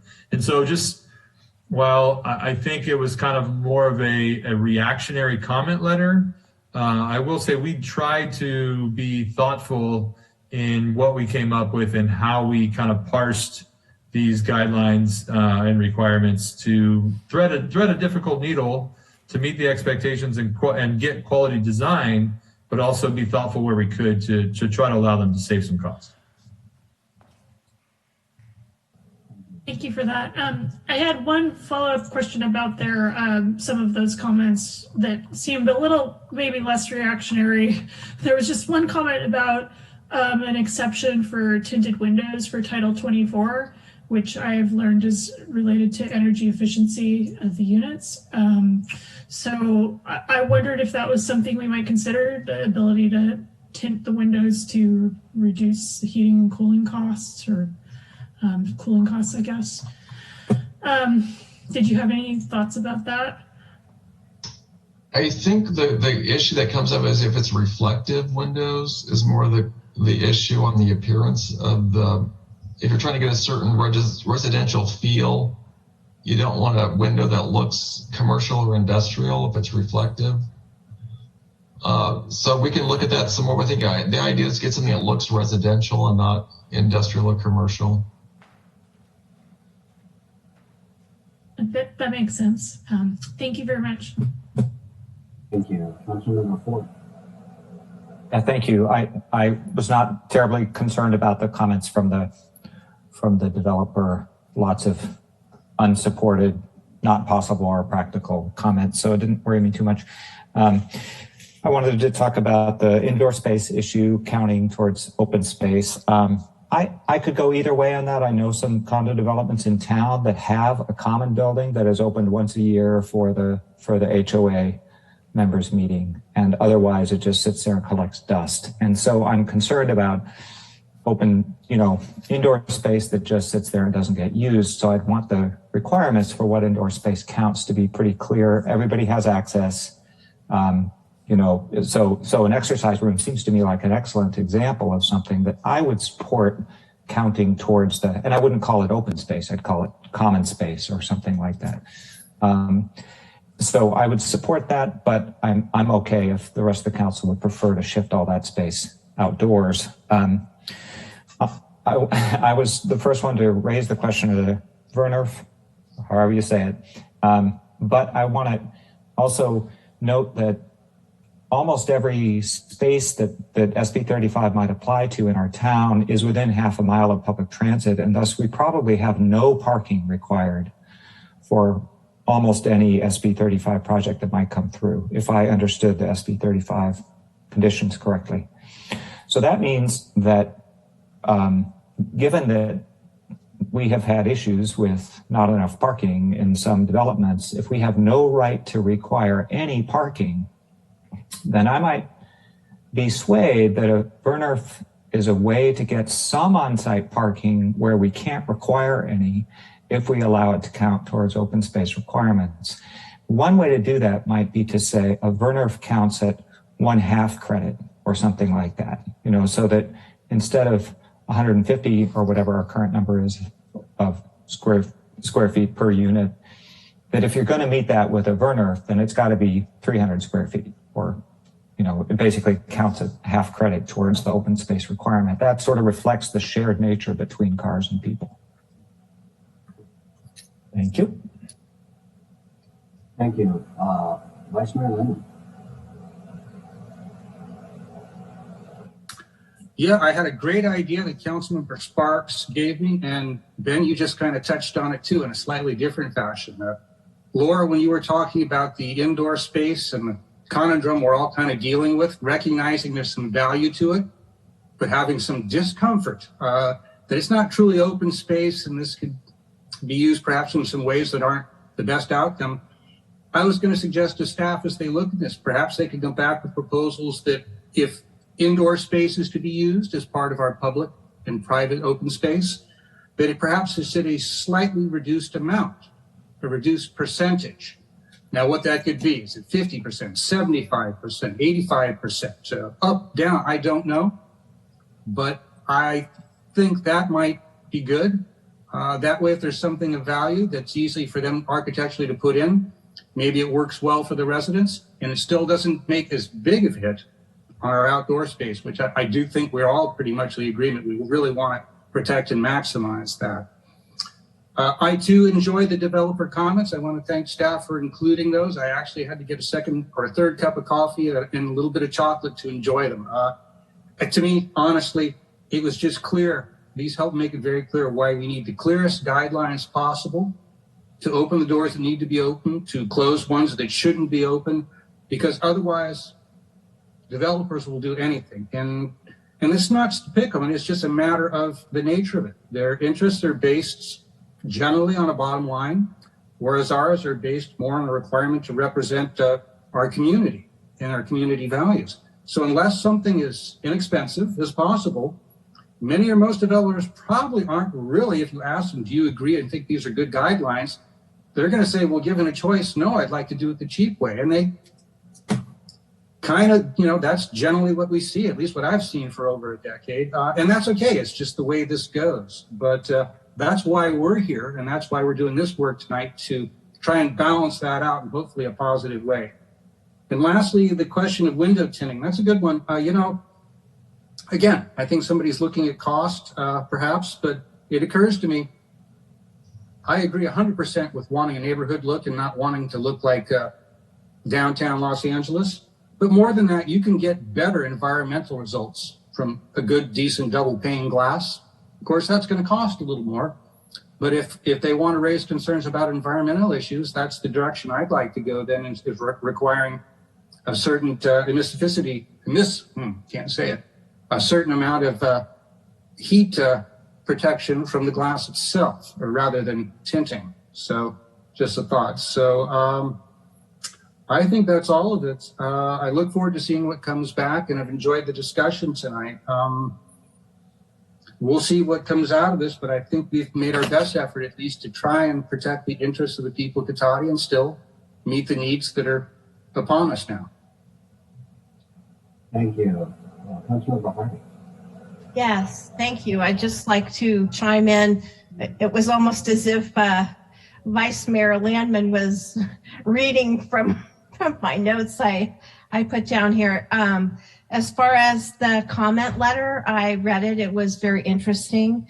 But, you know, I always come back to our purpose on the council is really here to represent our community.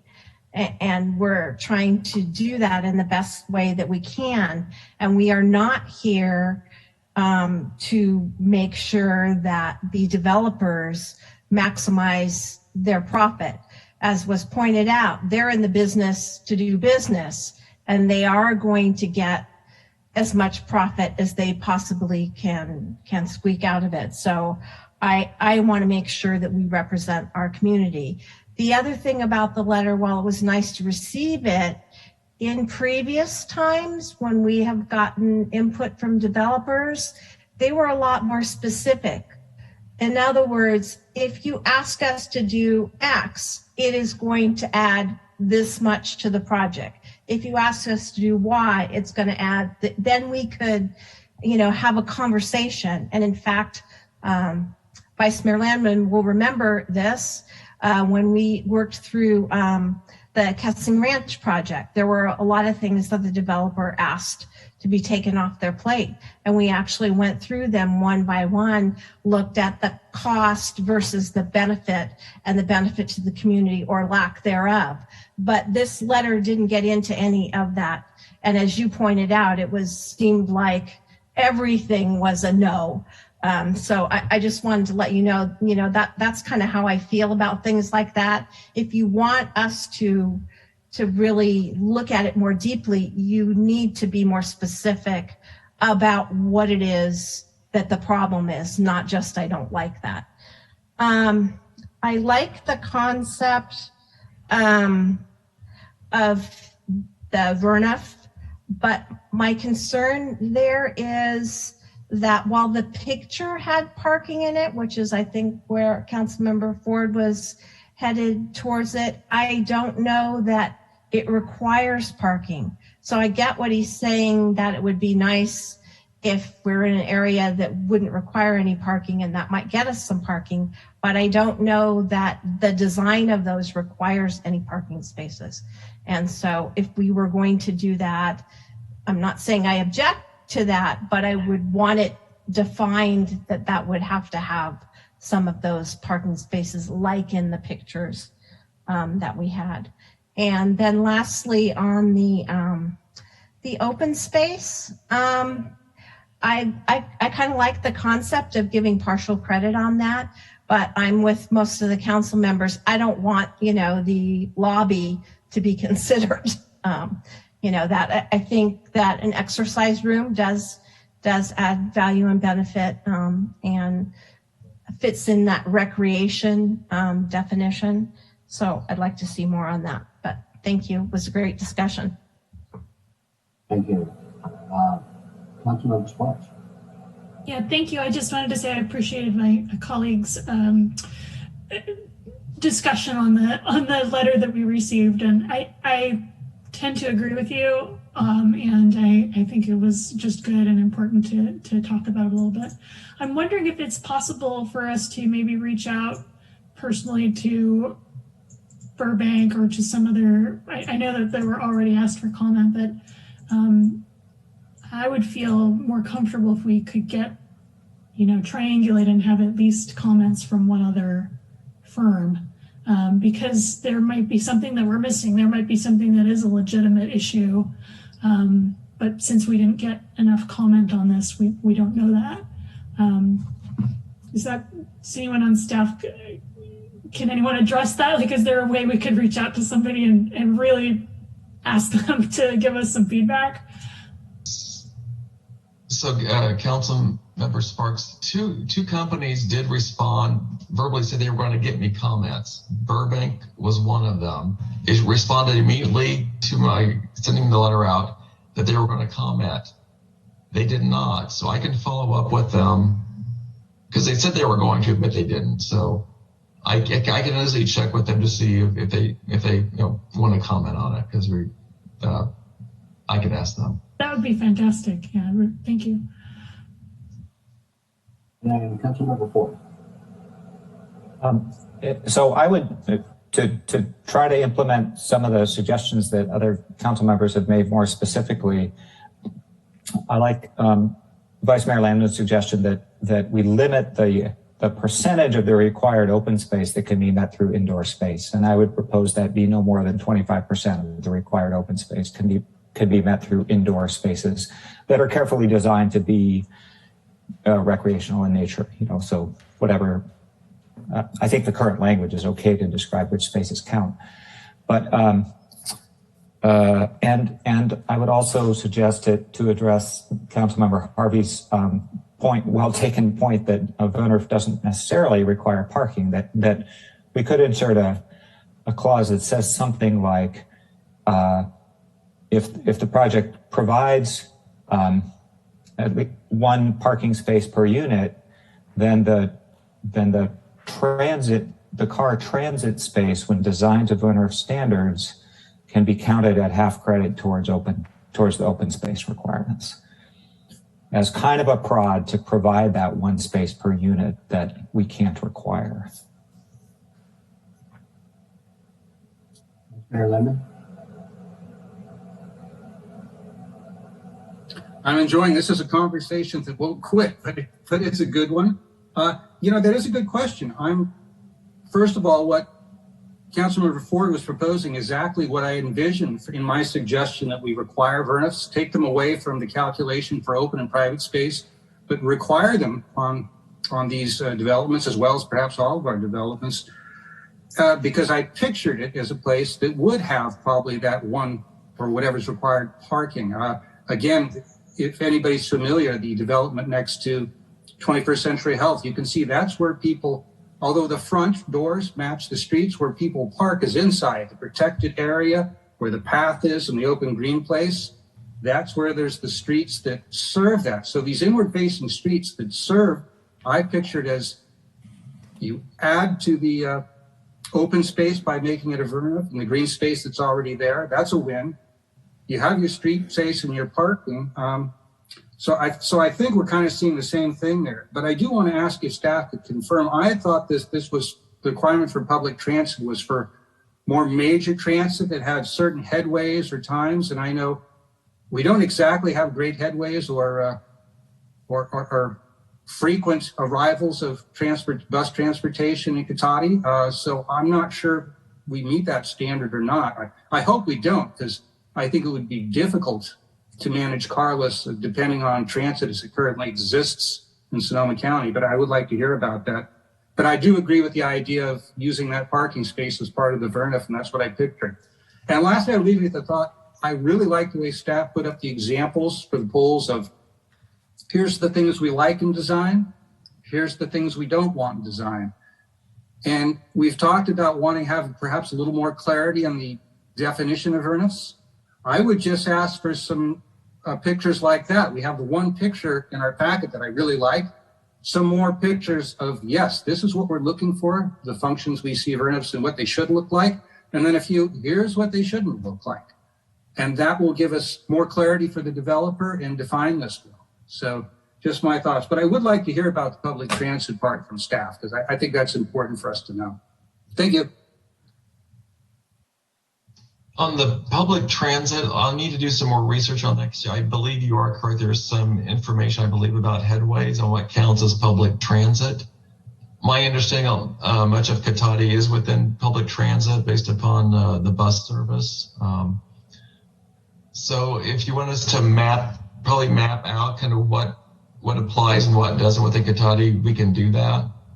It would be interesting. What I remember from SETA generally, Joel, is that, and this is previous legislation, so I can be wrong on this, but I thought it was a more reasonable standard than then if you had viable, regular, frequent bus that could serve the needs for a family, for work, business, and all the needs people have in their residential lives, that you might consider reducing parking.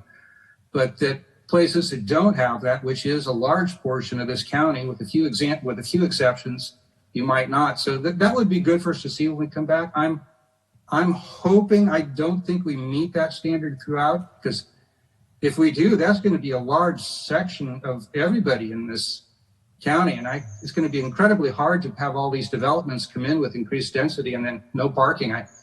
We've seen what that looks like over in Santero. I'd hate to see that all over the whole county.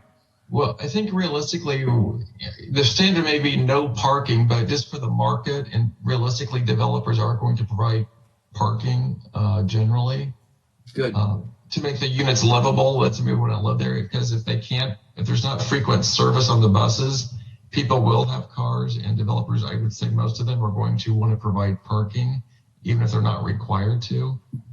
If we can require it, we probably should, because somebody will come through and not care. If they can do the development and it sells out, they'll let the community and the city and whoever buys in deal with the parking problems later. And we've seen what that looks like. So, well, thank you for that.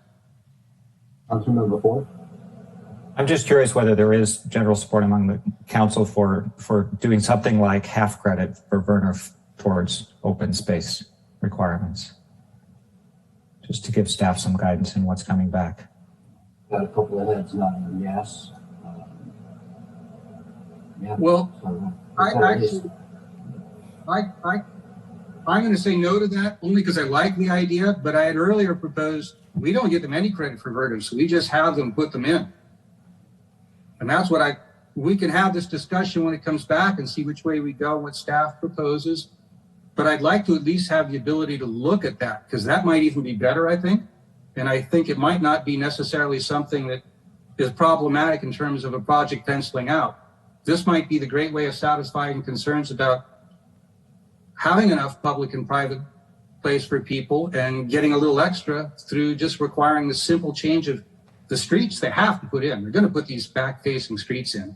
And if we just have them slightly modify them to meet this furnace standard, I think we get a win-win. I think that certainly gives planning and community development some things to work on in that.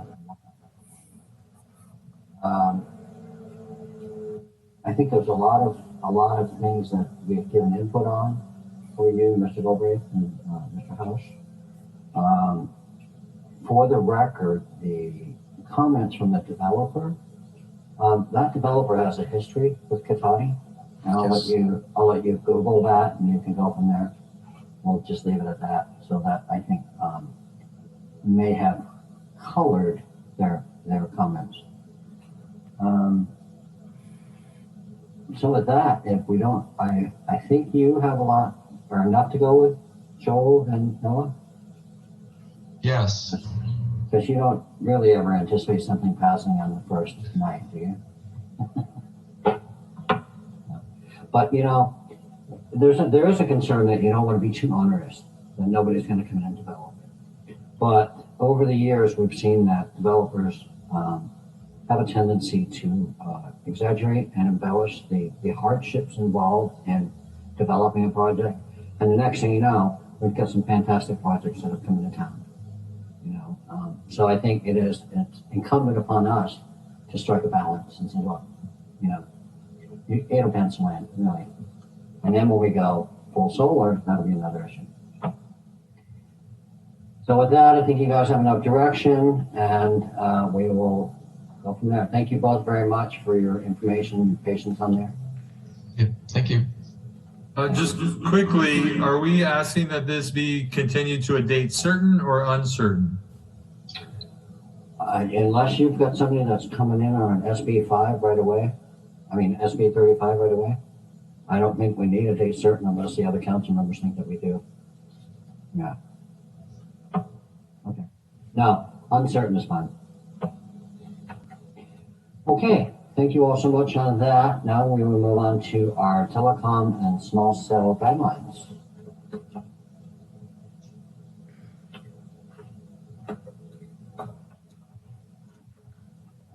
I think that is all just being continued together as a package, correct? Oh, pardon me. It is. It's all coming back the same.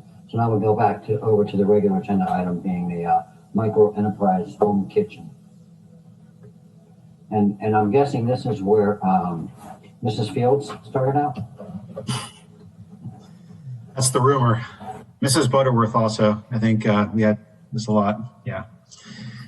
So thank you, Mayor, members of the council. So this is the term in the state statute is microenterprise home kitchen operation, and attached to the staff report is a letter from the county requesting input from all of the jurisdictions in Sonoma County on whether they think, or whether we all think, the county should opt in under the state law, and or if we have any comments about it.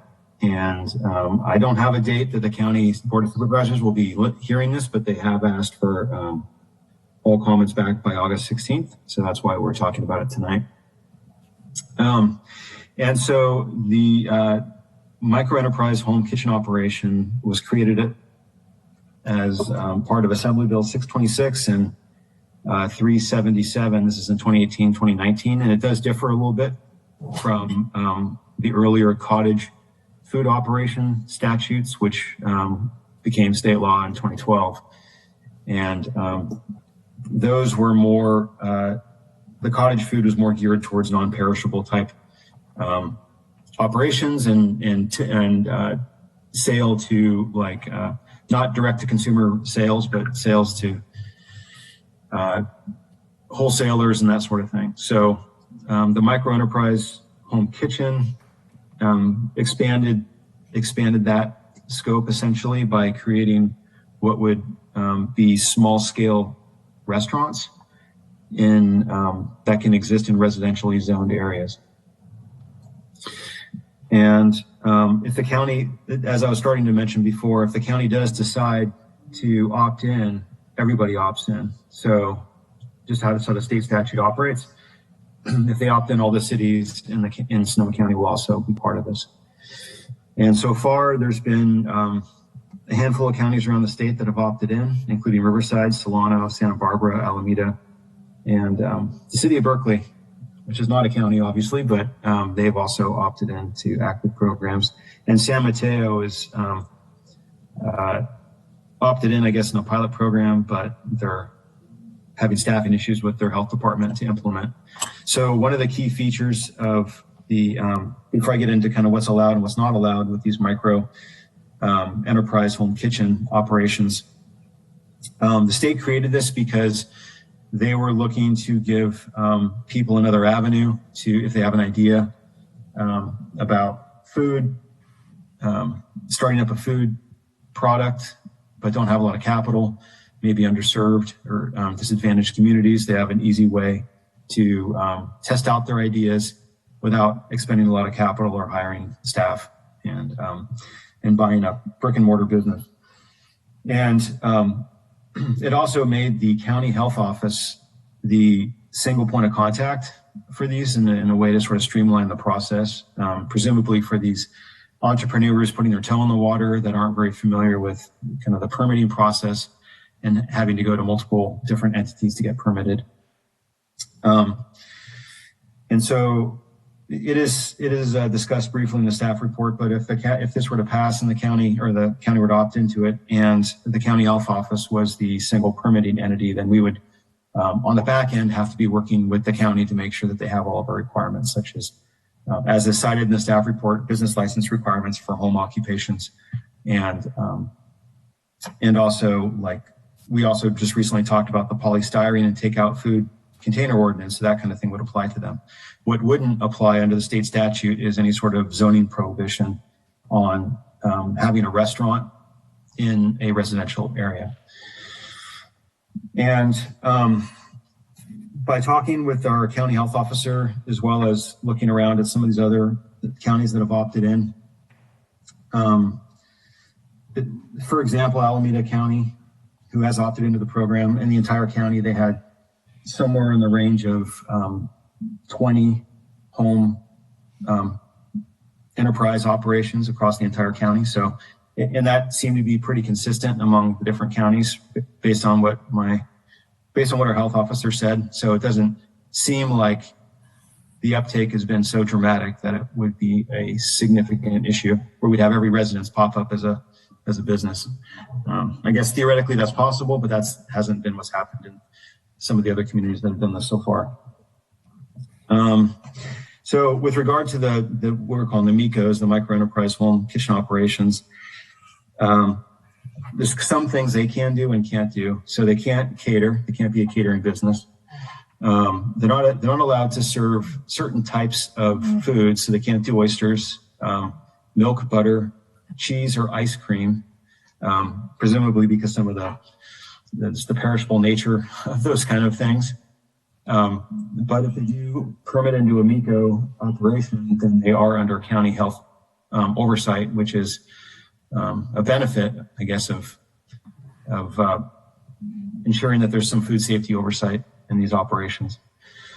They are only allowed to do direct to consumer sales, which is different than the cottage food operation, which are not allowed to do direct to consumer. And they could be either dine-in or take-out. And based on what I've seen and what I've heard, they primarily would be take-out operations. And just because I think people generally don't want people hanging out in their house or in their backyard eating like a dining room. So generally they tend to be takeout, and they have to be their own delivery person. And they only can have one employee. They have to have less than $50,000 in annual revenue. They're allowed a maximum of 30 meals in a day or 60 meals in a week. So I think that was anticipating maybe someone doing it on the weekend, Saturday, Sunday, but not every day of the week. We would still be able to enforce, although we couldn't enforce a zoning ordinance that said you can't have restaurants in residential areas. We could enforce our nuisance ordinances. So if there's noise or other types of nuisances, we could enforce those. I mean, granted, we are limited in how much enforcement we can do based on our bandwidth of our enforcement abilities, but it is technically possible to do nuisance abatements if they become a problem for some reason. And one other thing I'll just say that they're not allowed to do is they're not allowed to put any signage out on the exterior of their residence. So that would be another sort of common sort of thing that neighbors might not appreciate. And a lot of, there's also an internet-based exchange type system that's set up around these, where these MECOs can post their location and the type of foods they serve on this internet platform that people can go and look up and see where these micro enterprise home kitchen operations are and presumably order through them. And a couple other things I will just point out more as a question than a concern at this point, but something that if the council does want to provide endorsement of this to the county, we would convey also, or I would suggest conveying in our comments to the county, is that that we understand how alcohol sales would be handled in these kind of operations. ABC is relatively vague about it. They would have to be a bona fide restaurant, but I'm not sure exactly what that means in this context. So, you know, you wouldn't want, well, I wouldn't think you would want a lot of, especially if it's in-house dining, a lot of alcohol sales necessarily, but that's a question I would say that would be probably worth asking the county if we do endorse this generally. And also, I do believe that that cannabis-infused goods are not allowed to be sold out of these, but again, that's a question that I'm not 100% certain on tonight. So perhaps another question for the county.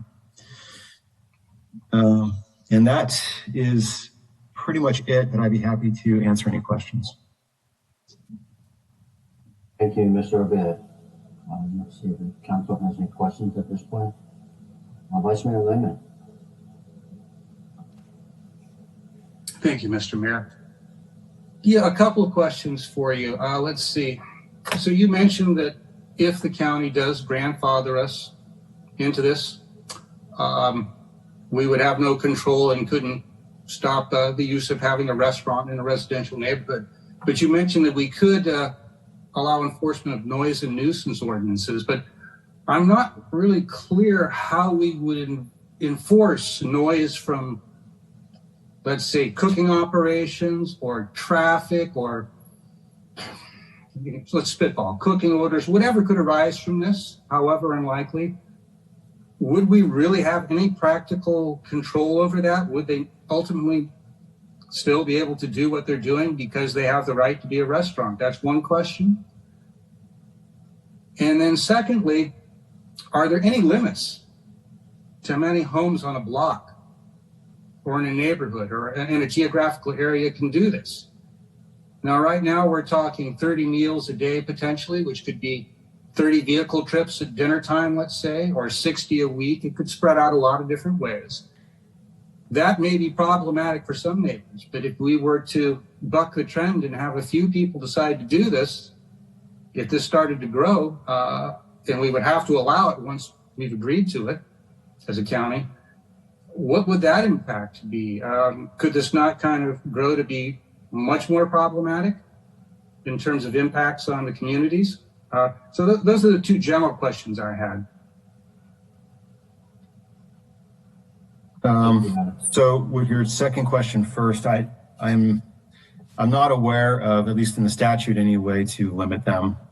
Whether the county could, I know the county is actively looking at if there's additional local controls that can be put in place, but as I understand it, there's really not very many that could be put in place. So, I mean, for example, the county's looking at groundwater, because now think on unincorporated county, they're thinking groundwater usage and, and I think the wineries, if someone sets up like a winery tasting room restaurant or something, they're looking at those kind of things. If there's ways that they can provide some measure of, I don't know, some boundaries on it. At this point, the county hasn't said that they are able to put many boundaries on it. So worst case scenario, I mean, you could have a bunch all in one block. I mean, maybe, Cotati has 5 of them in the county and they're all like on one street. I think that would be our luck. Yeah, that's possible. I believe, I can certainly, I think like tonight, part of the exercise or part of this conversation tonight is what kind of concerns we want to pass along as well, even if we, I had the general concern. They're asking us, I mean, we don't really have control over this, but I do appreciate, and I hope you'll pass along our appreciation for them reaching out to get our input ahead of time. That's always appreciated by the cities in this. But they are asking us to give a thumbs up or down tonight. And without knowing exactly how this is going to play out, all I can go by what is in the packet. I think that's all we can go by. And I have to make a call, at least personally, and my colleagues do based on what's in that. And I would have some concerns with vague things that the county, or particularly county health, if they're admitting this, maybe looking into seeing how they can do this. That kind of means nothing. I'm probably expecting a worse outcome from that than a good one based on past experience. And then the enforcement, real quickly. I mean, what sort of teeth would we really have if one of these became just a red hot place where we're getting constant complaints and valid complaints from neighbors because of traffic, noise, you name it? Which is perhaps a little unlikely, but it's still well within the realm of possibility. There's a reason we don't have restaurants in residential neighborhoods previously. Yeah, I mean, with respect to parking and traffic, to the extent that we could enforce vehicle code, we could do that. If there's certain issues that would violate the vehicle code, but not otherwise, I don't think we would do anything there and within the street. Within the operations, I do believe that as I understand it, we still do have control over the noise ordinance and other types of nuisance abatement. So if the property gets, in a nuisance condition, although we can't enforce zoning to preclude the restaurant, but we could try to contain it with nuisance abatement type actions if there's. So there might be some room to work there, but in the thing that I think maybe one of the more frustrating things for the neighbors in the region, the issue of parking spaces that they usually share being potentially taken at times. It sounds like we wouldn't have much to do with that. And I picture it, where I live, it's kind of a small little area. And every once in a while, a couple times a year, one of us neighbors will have a family gathering, at least before the pandemic we did. And on that day, it's really tough to drive. It's really tough to park, and we all put up with it, and it's fine.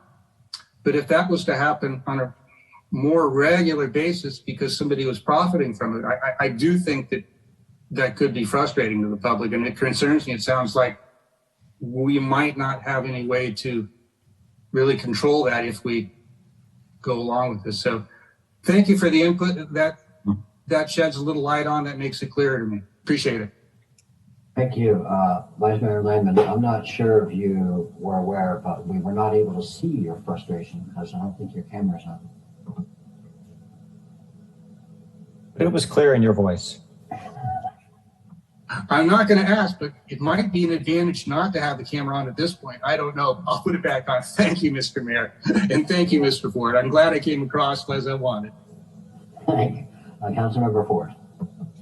Yeah, I just had one question, and I'll save comments till we get to the discussion. But the requirement that you be your own delivery driver, is that really a prohibition on employees? I'm wondering about the possibility of them using Uber Eats or DoorDash. Are those specifically prohibited? They are specifically prohibited, yeah. Okay, thanks. Yeah. Councilmember Harvey.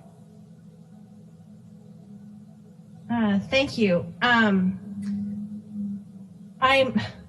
This really seems like a commercial operation in a residential area. I find it a little bit frustrating. I'm not convinced here, based upon the comments that were made by the city manager, that we have any recourse at all. It sounds like there's a thought that maybe we could use a nuisance or noise, but I'm having a hard time. It seems like those really aren't ordinances for this particular purpose. So I think we'd have like a hard time proving these things.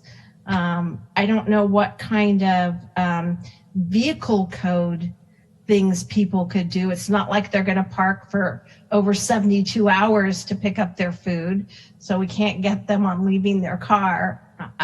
I'm having a hard time I'm not convinced that we have any recourse. And I'm not understanding, it says in the staff report that staff does not believe that there will be any nuisance issues. And I was wondering, well, what is that based on? Because I don't know that, given some of these neighborhoods, that folks might perceive this as a nuisance if all kinds of strange cars are coming, next door to them at all different times of day and night and, whatever. So I'm not sure what that's based on. And I was interested in what is the county's plan for inspections? Are they going to be regularly inspecting these residences to make sure that they're meeting the health and safety codes? And it seems to me, based upon comments that I've heard out in the community, that the county health department has a hard time doing that function with the commercial restaurants that are out and about in the county. So I'm having a hard time imagining that they're going to have extra bandwidth to now be able to go out and check homes also. So I was wondering what their plan was on that. And then how is it that the county thinks that this is going to affect our water and sewer? Because really you're kind of adding a commercial load in a residential area. And as we all know, like right now, we're in a drought and we're asking people to cut back. But if you have a food operation like a restaurant, that is going to require more water and sewer usage. So I was wondering what, the thought process was with that. So those are my questions for right now. Yeah. So kind of in reverse order. I know the county is concerned about grease in particular, specifically with septic systems. They haven't expressed a concern about water use necessarily. And I think in terms of, they would be inspecting these, is what they've said. They'd be physically inspecting them. And How often? I believe it's, I was looking to see if I had written it down, but I thought it was annually. Wow. But I think the county is going off this assumption, county health is going off this assumption based on what they've seen in other counties, and they're expecting that countywide it may be, 20 to 30 of these. So they're not thinking it's going to be like hundreds of them. I think that's why so far they feel like they could accommodate that kind of use. And in terms of like parking, obviously we wouldn't be getting people on 72 hours. I was thinking more on the lines of like, if they're double parking on the street to run in and get food or whatever, potentially. But then you'd have to have an officer be sitting there outside these places and watching, and that doesn't seem, a reasonable thing to do. And if the neighbors called and said that, oh, someone's double parked, by the time you got an officer out there, then the person would be gone. So that. Yeah, I mean, granted, nuisance issues almost are by definition often transitory, and you kind of have to be in the right place at the right time to catch them. Mm-hmm. I mean, the kind of nuisance issues we're talking about, like noise and. Right. And you mentioned, the septic and grease, but don't restaurants have to have special grease things in place? Yeah. Terminology escapes me right this second. Yeah. Right. Grease traps. Thank you. Yeah. Restaurants are required to have grease traps. These ones under statute are not, just because they're deemed low enough volume that they wouldn't need them. I think that's why they were exempted under state statute. I don't know that we can guarantee that. And then whose problem is it if there's a problem? Yeah, I mean, if there's a significant grease issue, then it'd either show up in their own plumbing, or it would show up in the in the laterals, the lateral to the main potentially, and it would be something that we would have to. It would be like essentially a nuisance issue we'd have to deal with that property owner. But that's a great example, because if grease showed up in the lateral, how would you prove that it was because that person in neighborhood XYZ had a restaurant and it wasn't something else? I mean, how would you prove that? Yeah, well, I mean, I think if they're permitted as a micro enterprise business, then I mean, we would be aware of it, right? And if they have especially more than one grease problem that we respond to, then it would become kind of a trend. And I would imagine that we could we could apply some reasonable standards if it's actually an issue, not a grease trap, but the answer to your question is I don't exactly know what our recourse would be, other than working with the property owner and trying to solve the problem. We couldn't shut the restaurant down necessarily, but potentially working with county health, we could do something. And that seems to be a problem, because it feels like we have a lot more capabilities and tools in the tool box for commercial operations. And it seems like this can just do whatever it wants to do, and we don't really have tools to kind of help us if there's a problem.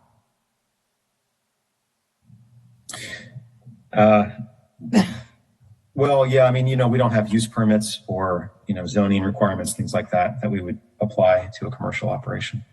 Right. We would just be using, working with county health on health related issues or nuisance type enforcements to try to keep them from disturbing their neighbors, if that were to be an issue. So, but based upon our noise ordinance, it really would be dependent upon neighbors complaining that, let's just say for argument's sake, they have patio dining out in their backyard and it's noisy to the neighbors.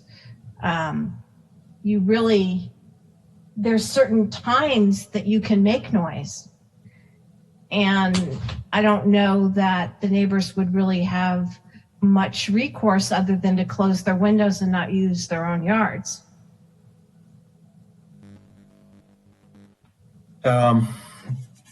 Yeah, so with noise, I mean, we have our noise ordinance. You're talking about hours of operation. Right. I'm not sure. Damien, I could just comment a little bit. You have your noise ordinance, which maybe would apply, but you'd have to measure the violations and from certain locations and prove the violation. It's a lot of work. In the nuisance context, if the city or private parties can enforce nuisance as well, they'd have to demonstrate that the noise was such that it was beyond what a reasonable person would expect in that neighborhood, and convince a judge or even potentially a jury that it was unreasonable. The level of noise was unreasonable. It's going to be hard to make a case. It's really expensive to pursue a nuisance because there's so much proof required. It doesn't seem like it'd be a very realistic option to pursue. I guess if the cooking has an odor issue or smoke, I suppose that could rise to the level of being sort of beyond what one would expect in a residential neighborhood. And if there was constant noise, 5 tables in the backyard every night from 5 to 10 p.m., that seems to go a little beyond what you would expect in a residential neighborhood. So there's probably a point at which these activities could have sufficient characteristics to prove a nuisance case, but it's a lot of effort. That's what I was concerned about, is that it would be a lot of effort, just like even the traffic issue. It'd be a lot of effort for us to have. Yeah, the parking, I don't know that you could ever make a case, a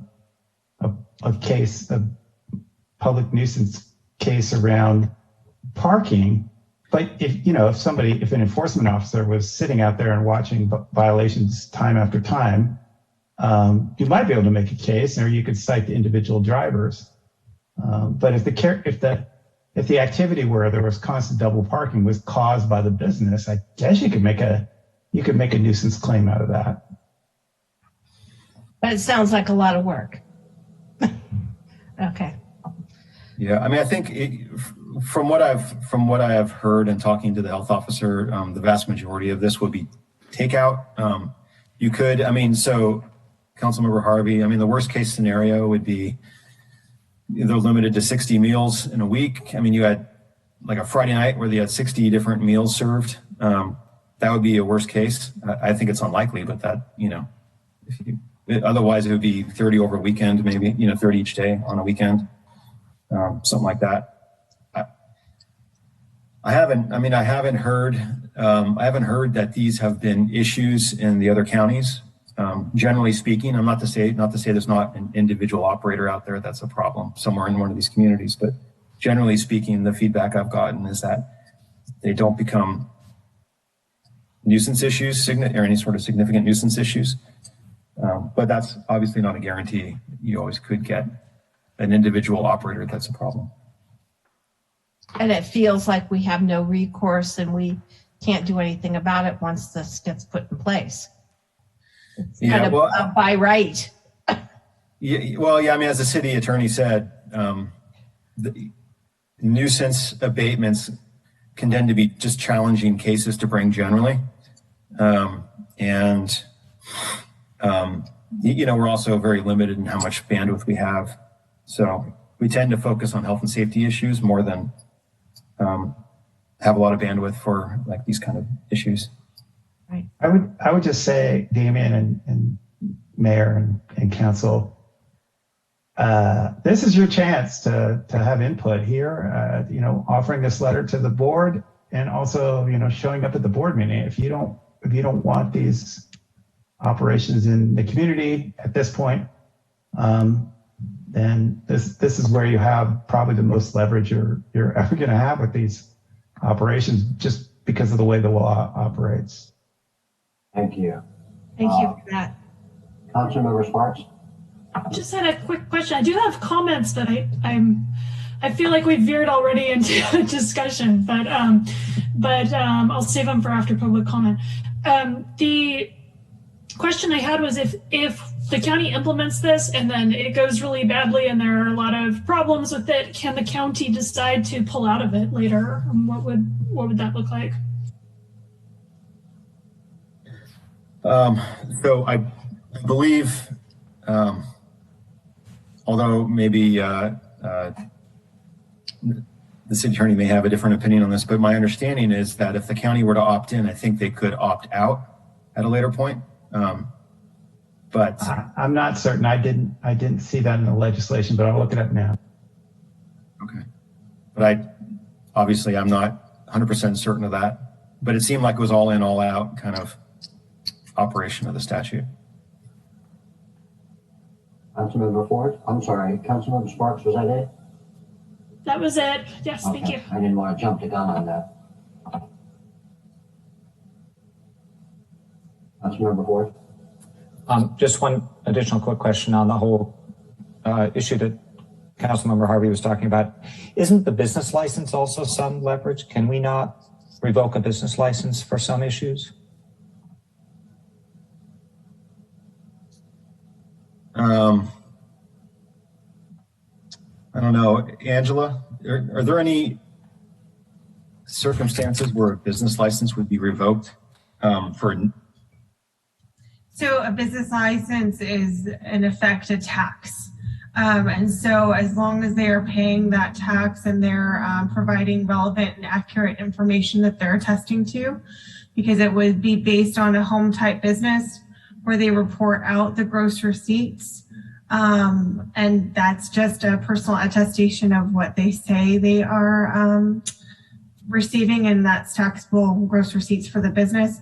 There's no other leverage for revoking or not providing a business license at this point in time other than a zoning or alarm type requirements from the police department. Okay, thanks. The way this is drafted and some of the concerns that came up, especially with some of the ones that Councilmember Harvey was addressing, it seems we'd almost need a CSI Cotati, and I don't want to really go there. So, Councilmember Harvey, you have another question? Yeah, I do. Councilmember Ford's comment kind of made me think about, what about the fire department? Have they weighed in on this at all? I mean, might there be some safety concerns with this kind of operation at home? I'm just curious. I do not know if we haven't reached out to the fire department. I don't know if the county has also reached out to them. Would be good to get their opinion on that, I would think. Okay, with that, not seeing any further hands up, I'm going to open it up for public comments. Thank you, Mayor Moore. We have no attendees. Thank you, Ms. Burgess. I'll bring it back to the council. I do want to say something on this. Although I'm not opposed to small entrepreneurship and people having their own business in this type of situation, this sounds like an allowance that would be much more suited for the city of Berkeley, San Mateo, some places where you may have houses that are more in a closer to a business district, greater proximity to that, and not so much in a residential area, or some of the residential areas that are like a mixed use maybe. So that's my thoughts on that. And with that, I'll bring it back to the council and Councilmember Sparks. Thank you, Mayor Moore. I am in favor of this. Generally, I'm very respectful of the concerns that everyone's brought up, but the reason that I'm in favor of it it comes down to this one line on packet page 210, which is the legislature found that many of these small scale businesses already exist and they should be legalized and regulated so they can operate with appropriate food safety regulation. I would be really surprised if we didn't have a couple of these operating in Cotati already without our knowledge. It's been my experience living in other places that I've been aware of businesses like this operating under the radar.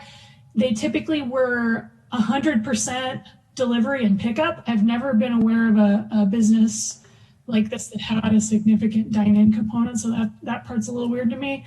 But you know, I've been aware of, and they also mentioned in the packet that this creates significant economic opportunities for people of color and immigrants and women who there are just too many barriers for them to get into business otherwise, but this allows them to start. And that's been my personal experience too. I've known someone who ran a little tamale operation out of her home, and it was sort of under I don't think it was legal, but it was a small scale business. So I think that these things are happening already, and I think it would be good to legislate them, legalize them, and improve the food safety by having them inspected.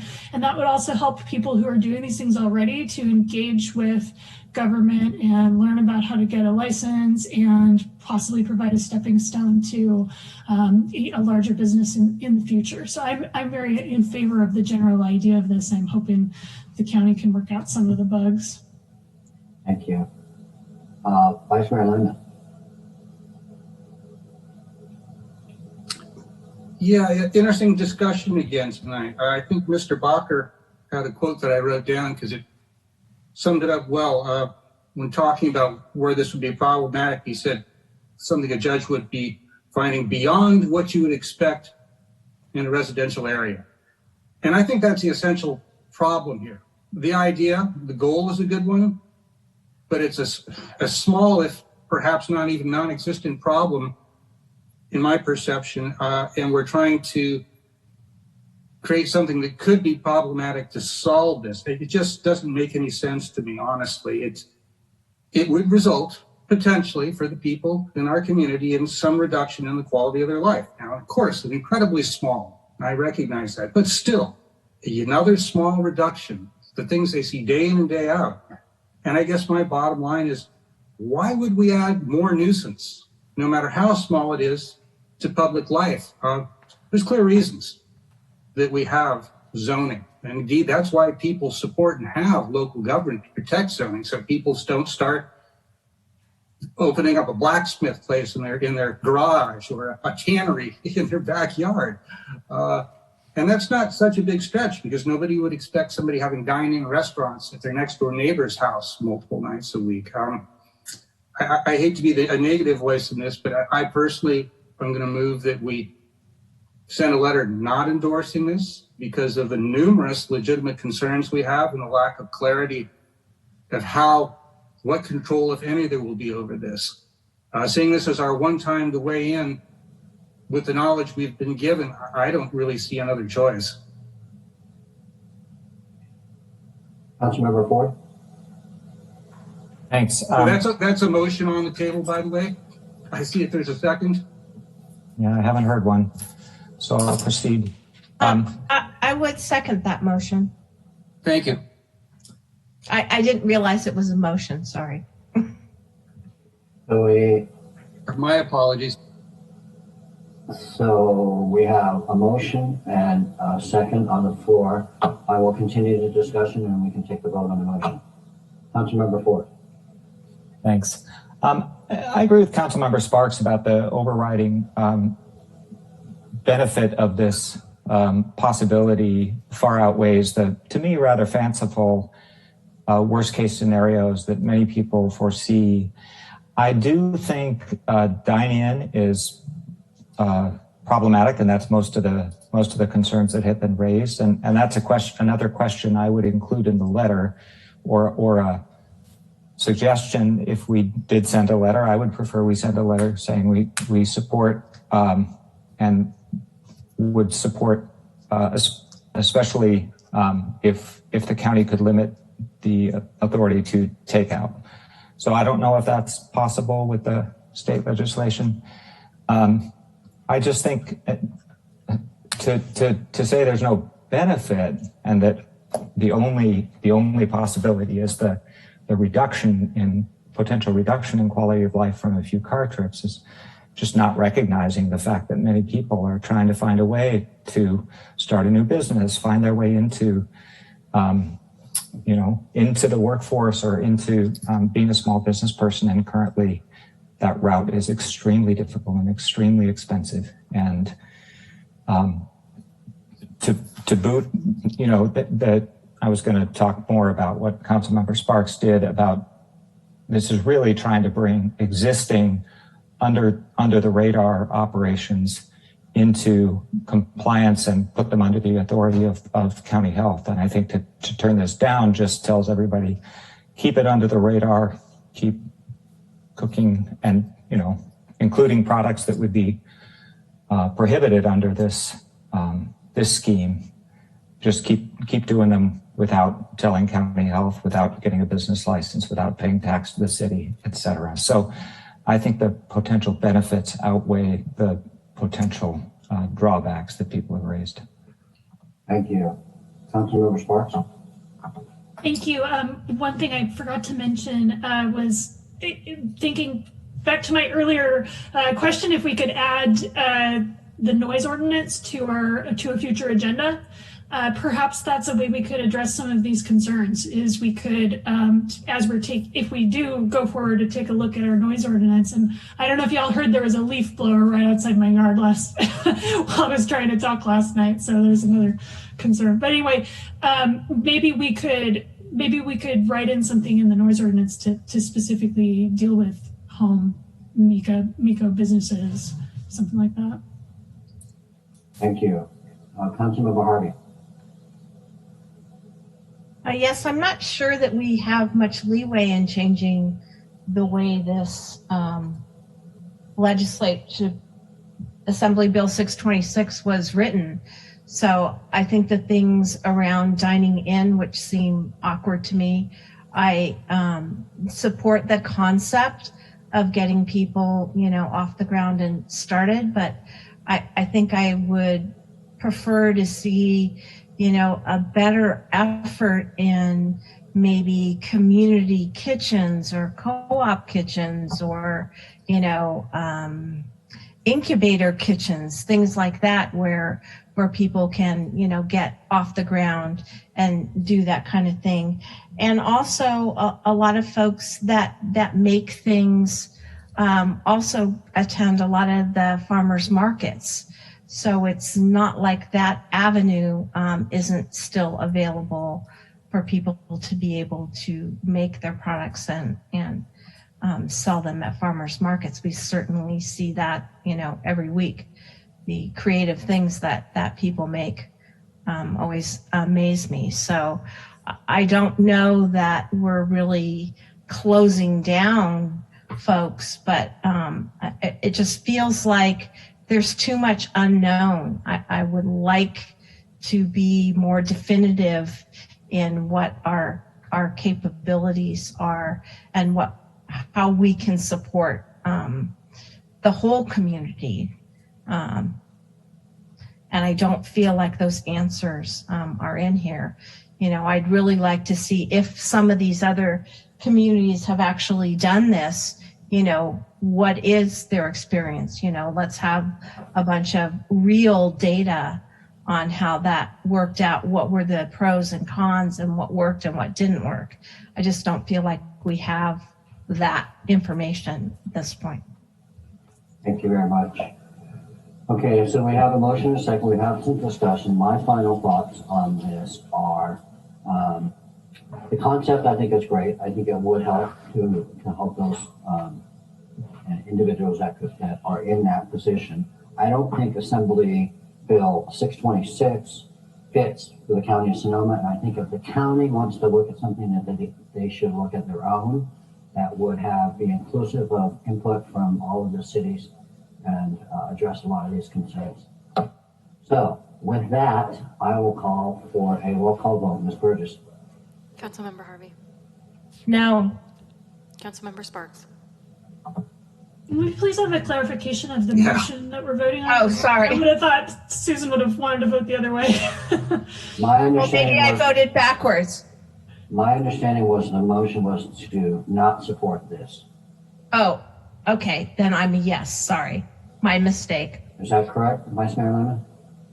That was what I moved, yes. Thank you. Sorry. I got it backwards. My Okay. Because bad. I'd be happy to accept your no vote on this.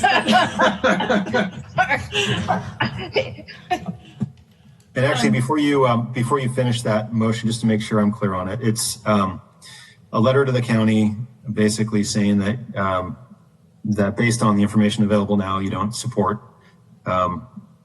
opting in, and the issues are nuisance issues, parking issues, saturation, potential saturation of uses geographically.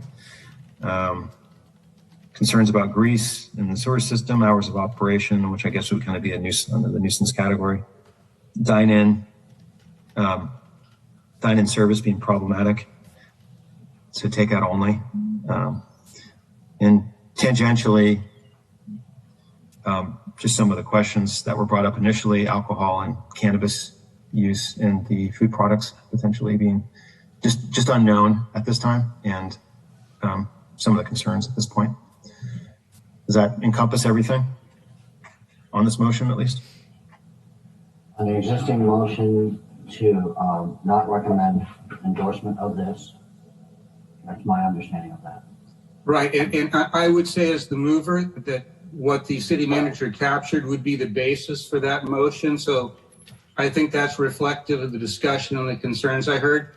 I will say honestly, if I thought this was something, as Mayor Morris suggested, a county proposal for discussion on a county rule, where we could have some back and forth. I think some back and forth would be good, and there might be some middle ground that could be workable to capture those few small occasions where this might be beneficial while avoiding some of the problems we see. But seeing as a state law where it's either you get it or you don't, and there's not a lot of flexibility and a lot of clarity again from county health, that's the only reason in this position. So to my colleagues that wanted to vote no on this, I get what you're saying. I do hear you. If it was different, I'd be supporting you on this, but because it's not, I really can't. So thank you for that digression. Yeah, that's what the city manager put forward did cover my understanding of this particular motion, Mr. Mayor. Councilmember Ford.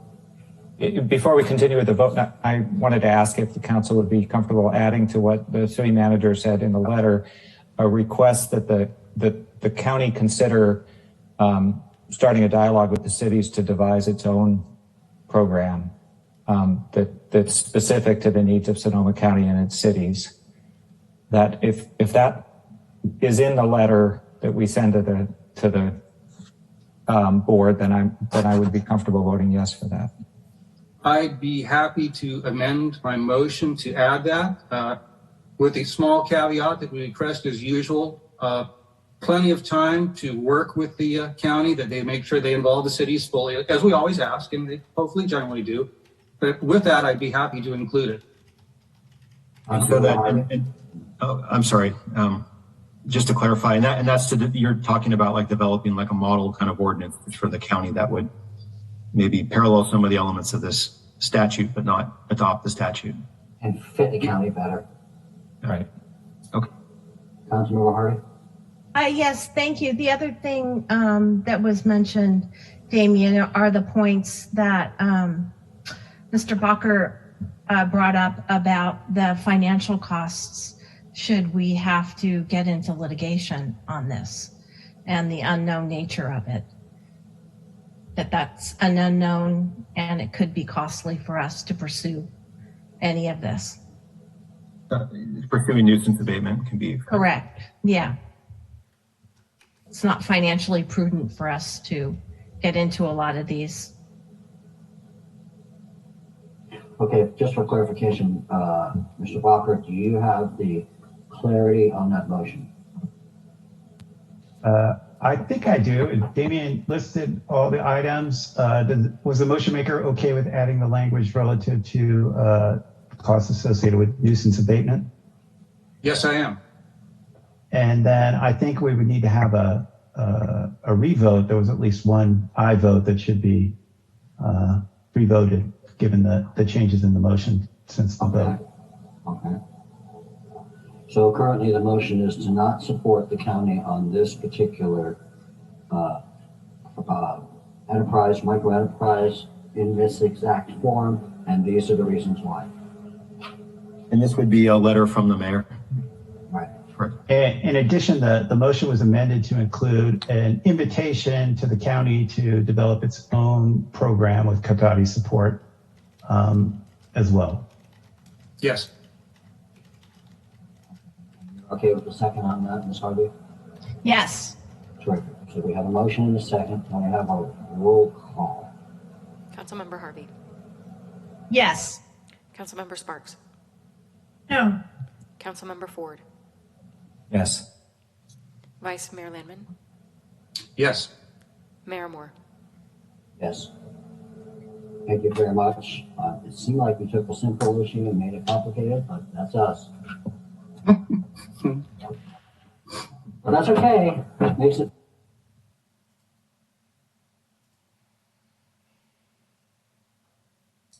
You're muted, Mr. Mayor. Thank you. With that, I guess, Councilmember Harvey, did you have another question or concern? No? Now we move on to our city manager's reports. All right. Thank you, Mayor, members of the council. So I'll start with everyone's favorite subject, which is COVID. So as you all know, we're continuing to see a rise again in Sonoma County, particularly among the unvaccinated, which according to the CDC constitute about over 99% of all hospitalizations and deaths due to COVID in the US at this time. Shocking. Yeah, in response to this and what appears to be a significant increase in the Delta variant, I think everyone also knows the county health officer also issued 2 orders recently, last week, that masks are required in public indoor spaces, regardless of vaccination status. And as we talked about earlier this meeting, public safety personnel are required to provide proof of vaccination or be tested weekly for COVID-19 beginning on September 1, 2021. Also, as we talked about, there is a mobile testing site here in Cotati that's at the St. Joseph's Park and Ride at the corner of 116 and Old Railroad Highway across from Pete's Coffee, and that they are there on Wednesdays from 7 a.m. to 7 p.m. And more information there is available on our website and social media. So switching gears for the drought, we are currently trending at a little over 27% below the same period in 2020. And as you recall, the requirement, the threshold is 20%. So we're doing better than we need to right now, but that's a good thing because as we get into the wintertime, a lot of our outdoor irrigation use is going to go away, but our requirement of 20% stays through December. So we may need the extra savings at the end of the year. And it's a total, by the way, it's not a month to month, 20% requirement. And then we are holding a second drought drop-off or drop-by event on August 21st from 8:30 to 12:30 in the morning. And these are free water saving kits that are handed out at City Hall in front of the community center. The Cash for Grass rebate program has been raised from $1 a square foot to $1.50 per square foot for lawn replaced up to a maximum of $750 per customer. This is residential. And those have been relaxed to encourage people to convert your lawns. The slurry seal project in the bird section is wrapping up. They're still working on some repairs to the slurry seal. Apparently a garbage truck drove over some of the slurry seal streets before they were ready. So those are being repaired right now, but this constitutes many of the streets on either side of Myrtle Avenue and is typical of the type of maintenance treatments that will be more commonplace once all the more costly reconstruction is, to get through that backlog. On that topic, the West Side Street Project, which is the majority of the west side of Cotati between West Sierra and 116. That bid is out right now, so contractors are bidding on it. We expect to open bids on the 24th, and if everything goes as planned, we would have that on the next council meeting for potential award.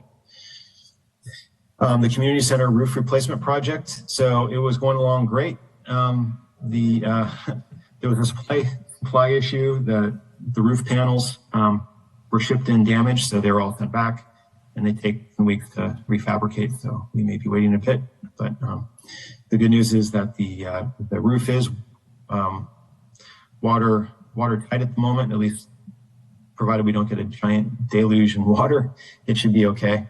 But that got a little delayed, so we are moving forward on that. That was a great success, and one of the elements that you probably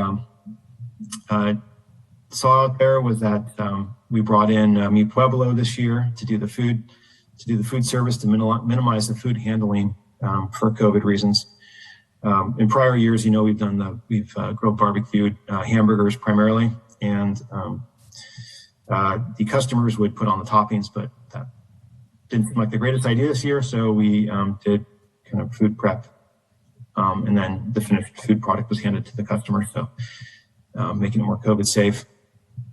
Also, something that we've been doing for a while, but I didn't get a chance to talk about it last week due to the length of the meeting, was that the police department has been adding weekly event logs to the city website on the police page.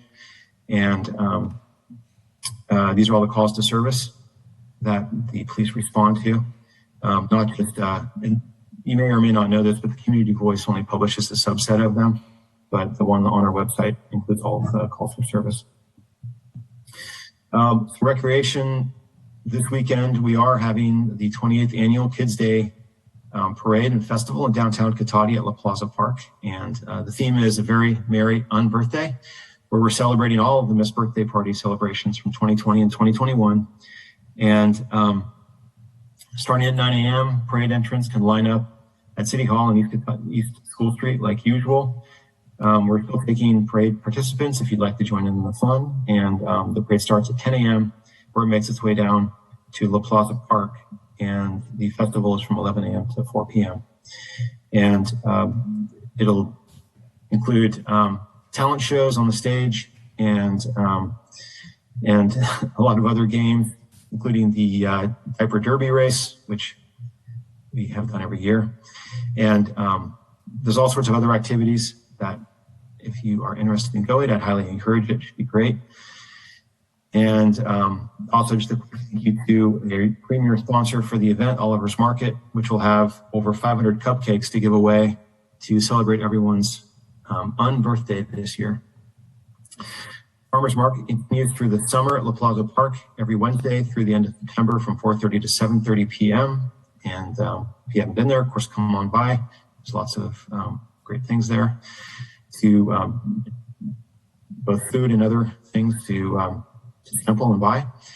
The Accordion Festival is scheduled for September 25th and 26th in La Plaza Park.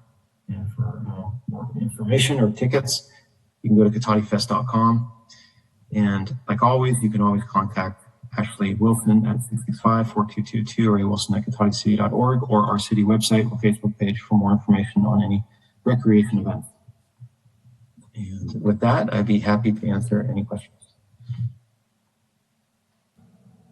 Thank you, Mr. Rabid. Councilmember Ford, you have a question? Yeah, just one quick one about the water use reduction. Is that 27%? That's the reduction in our Sonoma water use. How much of that is sort of well supplementation? How much of it is actual use reduction?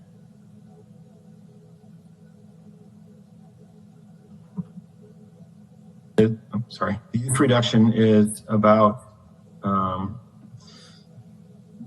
the number I have here on the consumer side is about 11% is use reduction, and then local supply is the remainder at this time. But it seems to be trending upward in terms of better conservation. Okay. Yeah, I mean, that's a little worrying. We're lucky we have the wells to supplement, but it would be awfully nice to see our users hitting the 20% target at large. I'm wondering when the next phase of our water conservation ordinance is triggered.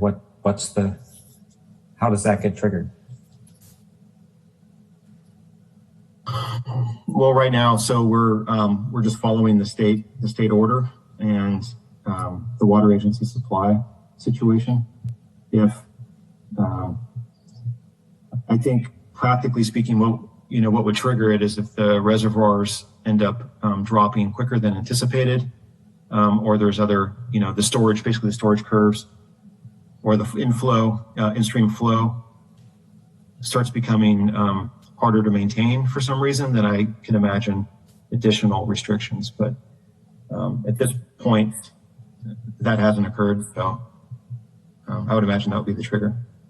Okay, but some of the other local jurisdictions have moved to mandatory restrictions, and I'm wondering, is that because they don't have local supply to backfill?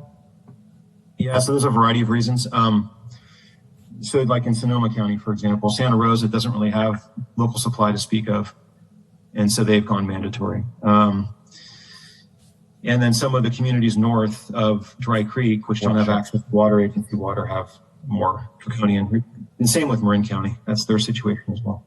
Okay, thanks. I don't see any further questions from the council. Thank you, Mr. O'Biv. Now we'll move on to City Council member reports. Member Sparks. Thank you. Two things. One real quick, the ad hoc committee, Councilmember Harvey and I have talked about setting up a community conversation open to the public on Saturday, September 18th from 10 a.m. to noon. And we're going to try to do it in a tent outdoors because of Delta COVID. So that's one thing. Then I also wanted to give an update. The Health Action Committee met on Friday, and there was a really extensive conversation with the police chief from Santa Rosa about their implementation of their crisis response, their Cahoots-like system that they're getting off the ground. So I wanted to share with you some of the details about that because it differs from ours in a few really interesting ways. They hired the Whitebird Clinic directly as a consultant, and they're calling their model In Response. It's going to be the name of the team, In Response.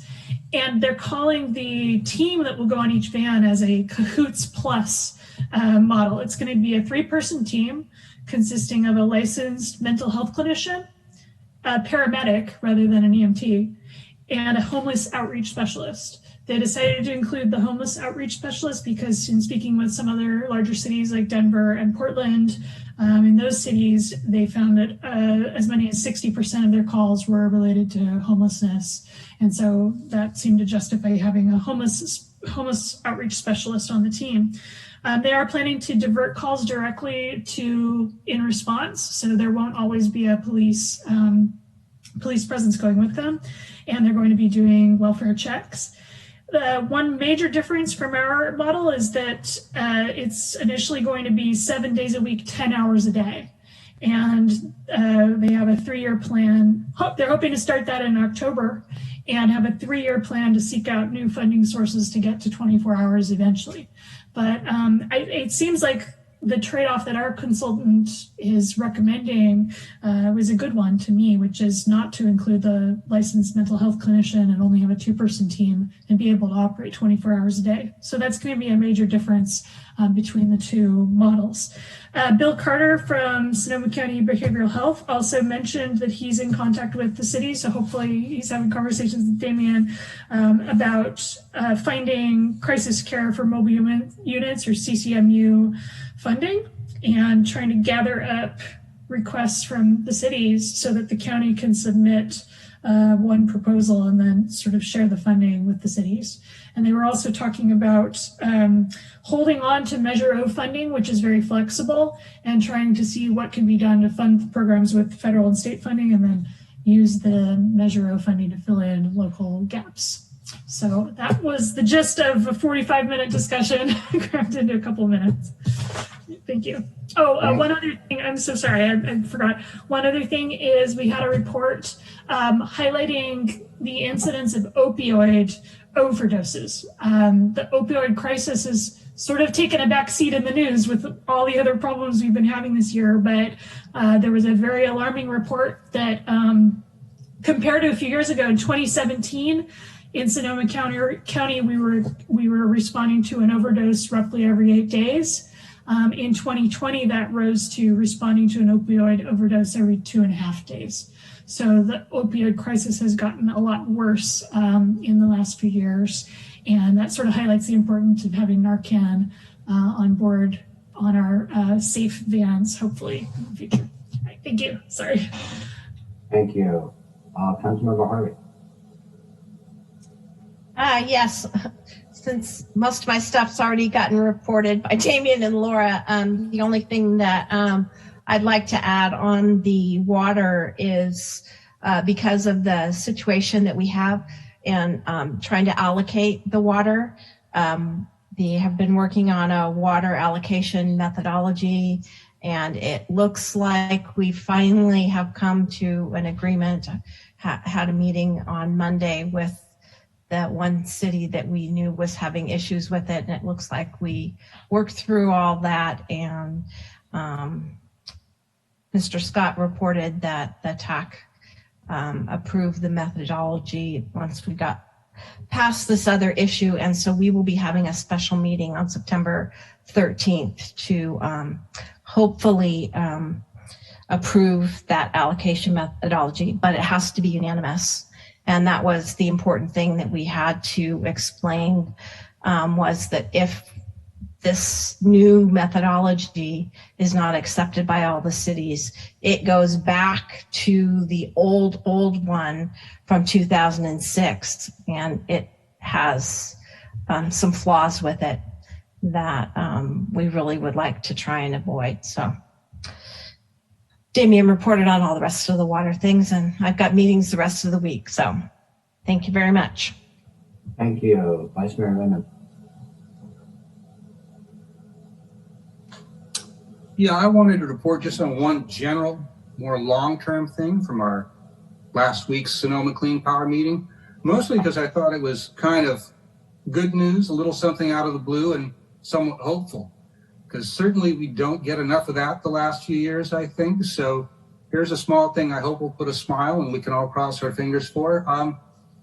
Our staff began a discussion with the board about trying to leverage some potentially newer emerging geothermal technologies, which they're becoming aware of or starting to look more closely at, rather. Getting involved in the research and development of these for us. And their interest goes to three main characteristics. Number one, significantly lower water use than normal to be able to generate steam. Application in a much larger areas, more varied regions than traditional geothermal, which needs essentially the rarity of very, very hot rocks relatively close to the surface. And then lastly, something that all geothermal shares, which is that 24-hour a day times 7 days a week output, because that's incredibly valuable partnering with solar and wind to provide constant 100% renewable energy. That combined with storage, it begins to be something we can actually say we can get there with certainty. So they're working and looking into having a potential partnership between three counties, ourselves, Mendocino, and Lake, to identify areas in our regions, county-owned land, that might have good geothermal development potential. They're also working with developers, as well as most importantly, looking to state and federal officials to understand the potential for grant funding, because this would be a larger effort and would be type the thing of where Sonoma Clean Power would be contracting for market cost for many years for this, but would be looking for federal help likely for the funding to get there to build this. So at any rate, this is all research, but I think it's better than the typical, at least I believe and hope, it's better than the typical thing you see on the internet, because if our staffs looked into it and are actually intrigued enough to commit a fairly significant amount of staff time to work on it, I think there's hopefully good potential here. So as more develops, I'll certainly bring it back and share it with the board and the council. Thank you. I don't see anything from council member 4. I guess you're good this week. Okay, and then we have our mayors and council members association meeting coming up on Thursday. We will also be discussing the ad hoc on the continuum of care. And I do not have that with me, but I will share it with the fellow council members and we can post it. But there's a 6-point program that they want to present, or at least have the mayors look at to present to their city councils on what a ideal continuum of care structure might look like, and then hopefully the county might adopt that. And then we have a presentation by KPMG on homelessness and housing, and a presentation on Measure O. So those will all be on Thursday. We were certainly hoping to be able to host that, but with the Delta variant, we cannot do that. So that's what's happening in that front. And with that, I will now move on to public comment on non-action agenda items. Vice Mayor Lemon, did you still have something you want to add to that? I did not, Mr. Mayor. Apologies. No, thank you very much. Mayor Moore, we have no attendees. Thank you very much, Ms. Burgess. And do we have any information received after the agenda was posted? Nothing further. Thank you. So with that, we will now move into a closed session on conference with unrepresented employees, represented city manager, or designee employee organization unrepresented. So it is 9 p.m. I will close the main session. We'll go into closed session at 9:05, and then we'll report out after that. And Mr. Obed, I assume that we already have our secondary Zoom link. Yes, it could be in your email or on your calendar. Thank you. So we will see you in 5 minutes. Over.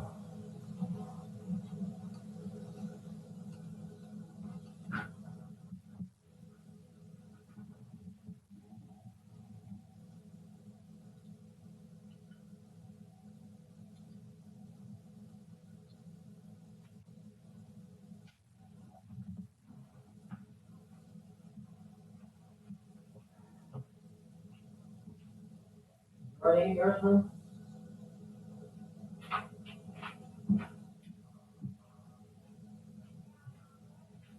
I'm just going into closed session, but it's not going to be long.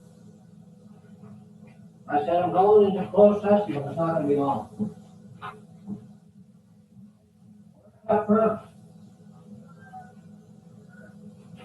Yeah.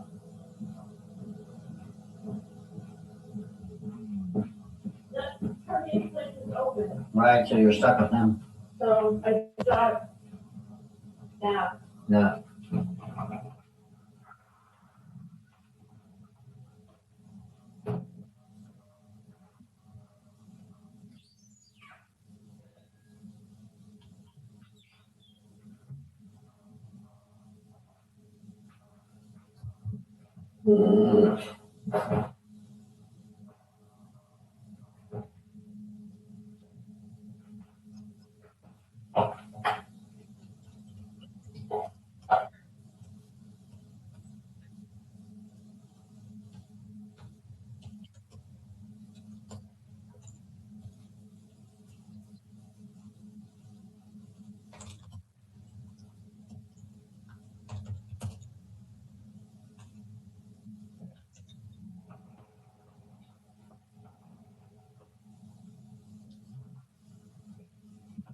Yeah, it's not, wasn't that much.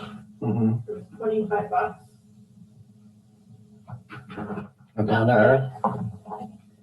3 pieces. Mm-hmm. And, Did you like yours? right? Wasn't, I think, I went to the other kitchen, they were closed. Well, I think their fish and chips are fresher. What? Yeah. And Mayor Moore, just letting you know you're still live in the open session meeting. It's, or, Close on. both off. not the best, but Thank you. it is what it is. Mayor Moore, just letting you know you're still live in the open session meeting. Thank you so much. Let me, I had to change out my hearing device because the batteries died. So let me open that back up.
Look how quick we all found our way back here.